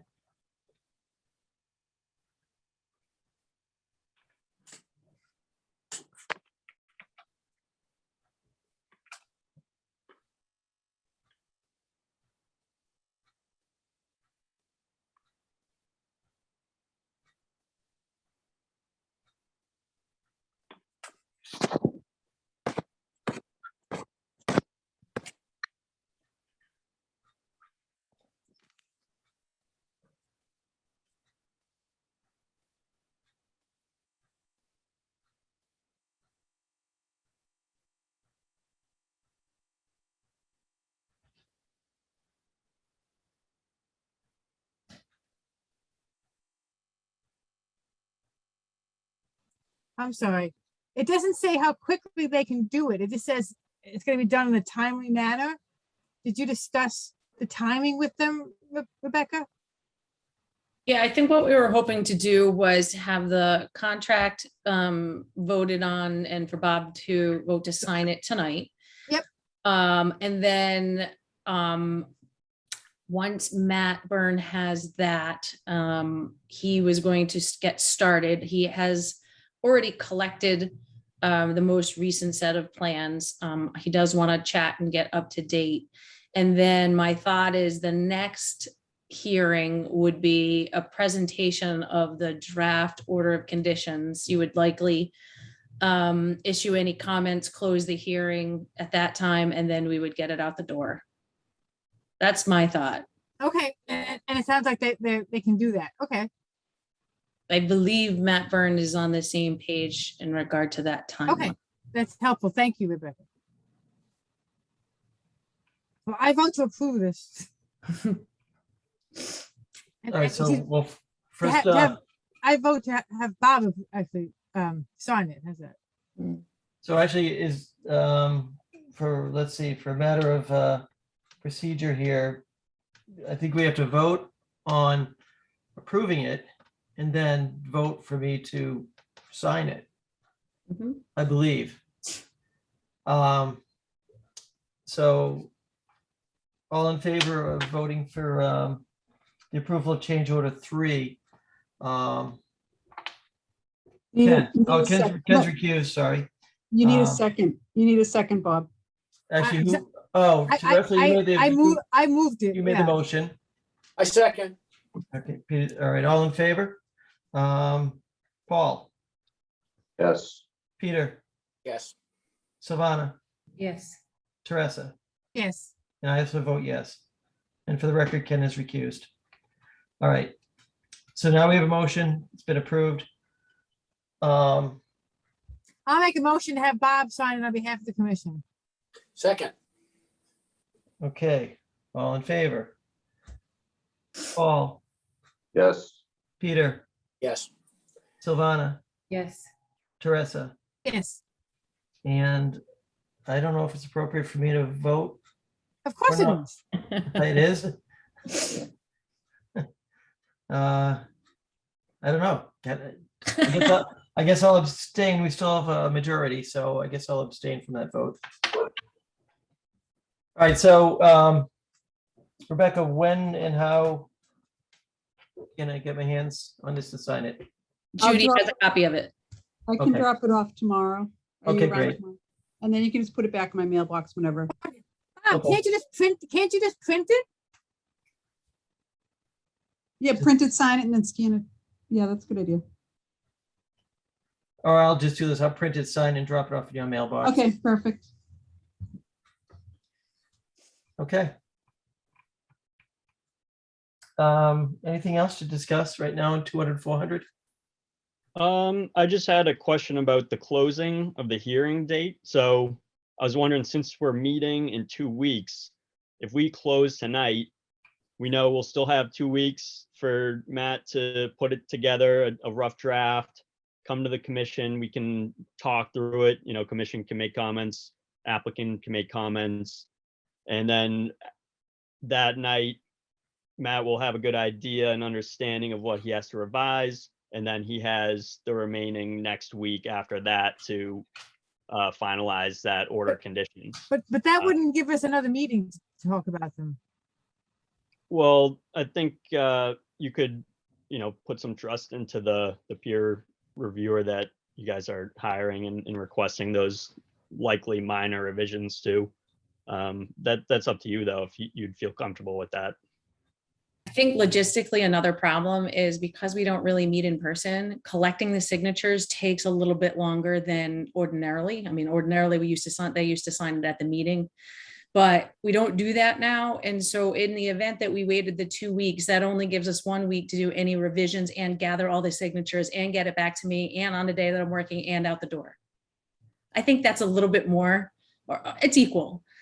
It's just because that 21-day time frame from the close of the public hearing, for me to get it out the door is could be potentially challenging, and I'd rather not have somebody try to, I don't know, oppose it just based on the fact that I didn't get out of the door within the 21 day time period. So that would be why I was hesitant to close tonight. I think that's a valid concern, and the fact that, who knows, something could come up from the, from BSC, could be looking for something, you know, between now and then. I agree, and they may have a delay. So yeah, that's fine. I think we should continue. I concur. Okay. But I will print this, sign it, and drop it off tomorrow. Is there anything else to discuss on this, or any other questions, comments from the commission? Actually, I just one quick thing. Can you scan it and send it to me? Because I'm not back in the office till Tuesday, but if I have a scan of it, I can forward it over to Matt and he'll have it in his hands faster. Yeah, I actually at home here, I cannot. The scanner is really strange on this thing. Okay. But I could probably bring it into work and scan it and email it. I'm just thinking for timing wise, just Yeah. if we're looking at trying to get this done quickly, again, because I only work Tuesdays and Thursdays, it can just be a little tough, but I can do it. I can check the email from home and forward it off. Yeah, let me Okay, if it let me works. scan it. Let me scan it from work and send it to you tomorrow. Okay. Okay, any other questions or concerns from the commission? Any questions or comments from the public?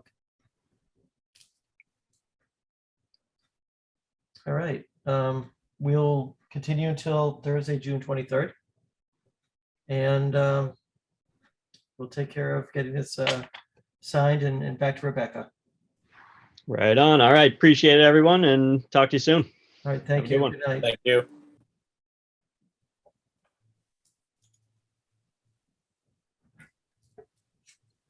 All right. All right, so we have some other business. We took care of one of them.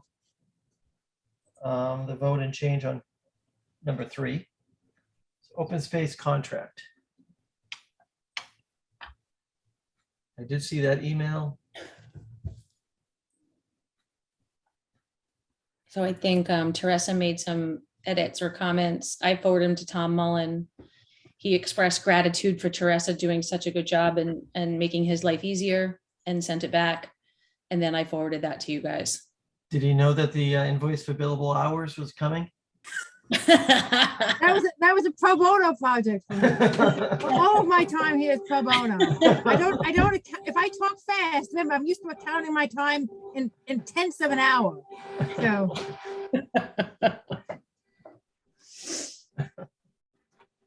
And I should add that Tom was very sweet and he made some great additions too, but doesn't have to be signed by the town. Yeah, we had that conversation. Yeah. And what did he say? No, I think we had the conversation on, and I think most likely what was said was that I would find out. And I Oh, don't right, think I did. Sorry. But yeah, I mean, I'll certainly ensure that it gets signed by the correct people. And did you answer Tom's questions about how he picked this person, this entity? I did not answer his questions yet. Because you need to do that. So he asked questions like, Where did we get the money from and how did it come about? Yep, was it an RFP process? So you should respond to him. I shall. And then I'm sorry, but obviously I'm good with the contract with the revisions. So Yeah. Okay. So then, did you send that to the other side? No, right? Because you're waiting for. where's Lee Witten other side? Sorry, I didn't know who you, that's what you mean. Did I send it back to? Yes, or I'm do sorry. it? It's not the other side, our consultant. I'm sorry. That's right. Not yet, because you guys need to let me know if that's, okay, yeah, we're good. So can I make a motion to approve the contract to Horsley Witten? Sure can. Is there a second? Second, All in favor? Ken, Yes. Paul, yes. Peter, Yes. Silvana, Yes. Teresa, Yes. and I also vote yes. All right, so what I'm gonna do is I'm gonna send this along so that they have that you guys voted to and agreed on this one with the edits, and as long as they're good with it, we'll move forward. And then obviously I'll reply to Tom Mullen as well. Great, thank you, Rebecca. Perfect. All right.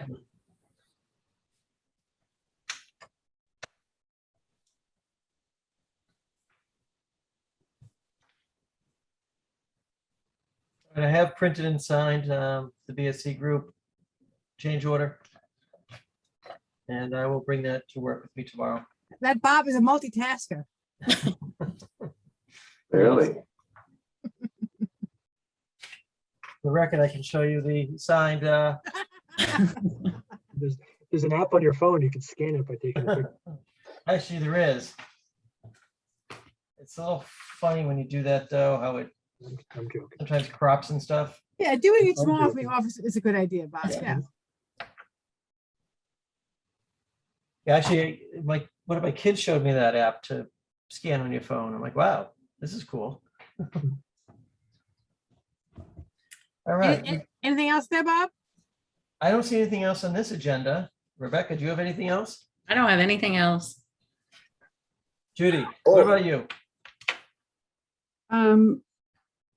Just wanted to mention the informal gathering on the 21st.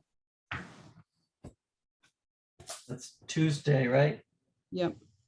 It's just going to be brief, but just to, Jim wanted to have something in person since it's been remote for so long. I mean, we can't talk about any projects, but we can talk in general terms about procedures, things like that. Did you send out an address, Judy? Yes. Okay, thanks.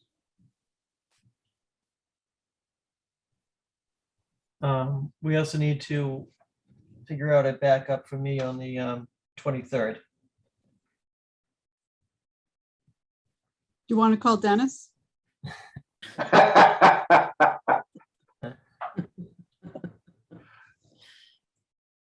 Sure. In addition to his fence viewing. Well, I vote, since Jim's not here, that we redeputize him and step back in and reprise his role. It can't be him. There's the technology aspect of it that, I mean, he could run the meeting, but maybe Ken could run the, Ken, would you be willing to do that? Yeah, whatever's needed. I can spend a little time with you before then to just kind of, I guess, get you acclimated or give you some pointers Sounds good. procedurally and you know, I'll forward some information to you, Ken, about hosting a meeting. Sounds good. And Jimmy will be back Jimmy will be back on the 21st. Okay, right. Yeah. Yeah, there's things you have to do before you start the meeting, behind the scenes. And there's controls you have during the meeting you need to be aware of. Okay. In case there's some unruly participants. And by the way, Judy did send an invitation for Jimmy's house on the 21st, so. Yes. And it's outside in case anyone was wondering. Yes. Judy, we can talk Any about open the- space ideas would be good. We could talk about the open space plan, right? That's not a project in front of us, correct? You can talk in general terms. Okay. Yeah, there's a fine line there. Right. Okay.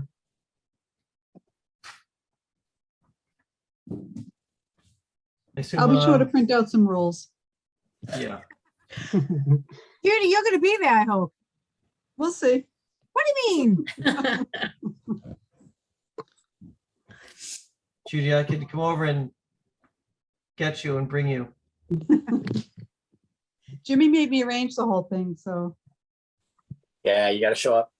guess I have to. All righty. So we'll see people on Monday. Does Yeah, anyone Can have you any? resend that invitation to me? Because Yes, I can't will. do to Yeah, track. Monday for the I will. sidewalk, 7 o'clock. If And we'll anyone get- has any ideas for the planning board subdivision rules and regulations, they're talking about it on Tuesday and I'm meeting with Erin on Monday with my ideas. So if you have anything, just email it to me and I'll give them to Erin. So Erin acts as a consultant to the planning board? Is that what she does, Judy? She is partially filling the role of Paul Revis. Oh, she is, okay, all right. Yeah, hopefully, they talked about getting a part-time planner, and hopefully that's gonna happen because she doesn't have the time to do Right, because this. she's she has her regular job. Right, right, right. But she's very generous with her time. When I've gone to her with different things, planning board related. So she's been a huge help for them. That's great. Yeah, and I met her at the site walk. What site walk was that she was at? Oh, Stark Ave, Yeah, she was great. yeah. Yeah, so Monday sidewalk, 7 o'clock, Tuesday gyms, maybe we'll get a chance to meet our associate members. Hopefully we do. And that's a week, it's not the next day, it's the week after the next day. Correct, Yeah, the 20. Right. 21st, I think that is, or, 21st, yep. yeah. Yeah. All right, anything else, Judy? Nope, thank you. All right, would somebody like to make a motion to adjourn? Motion. Is there a Second. second? Okay, all in favor? Ken, Yes. Paul, Yes. Peter, Yes. Silvana, Yes. Teresa. Yes. Notice I'm going in alphabetical order, Yes, I figured that. Okay. easier to get it straight. And I Alphabetical also- by first name. Yeah. Right. And I also vote to adjourn. Good night, everybody. See those of you Monday night Good night, and take care. everybody else a week from Tuesday. Thank you. Take care And now. Rebecca, I'll get that to you tomorrow. Okay, thank you. Bye.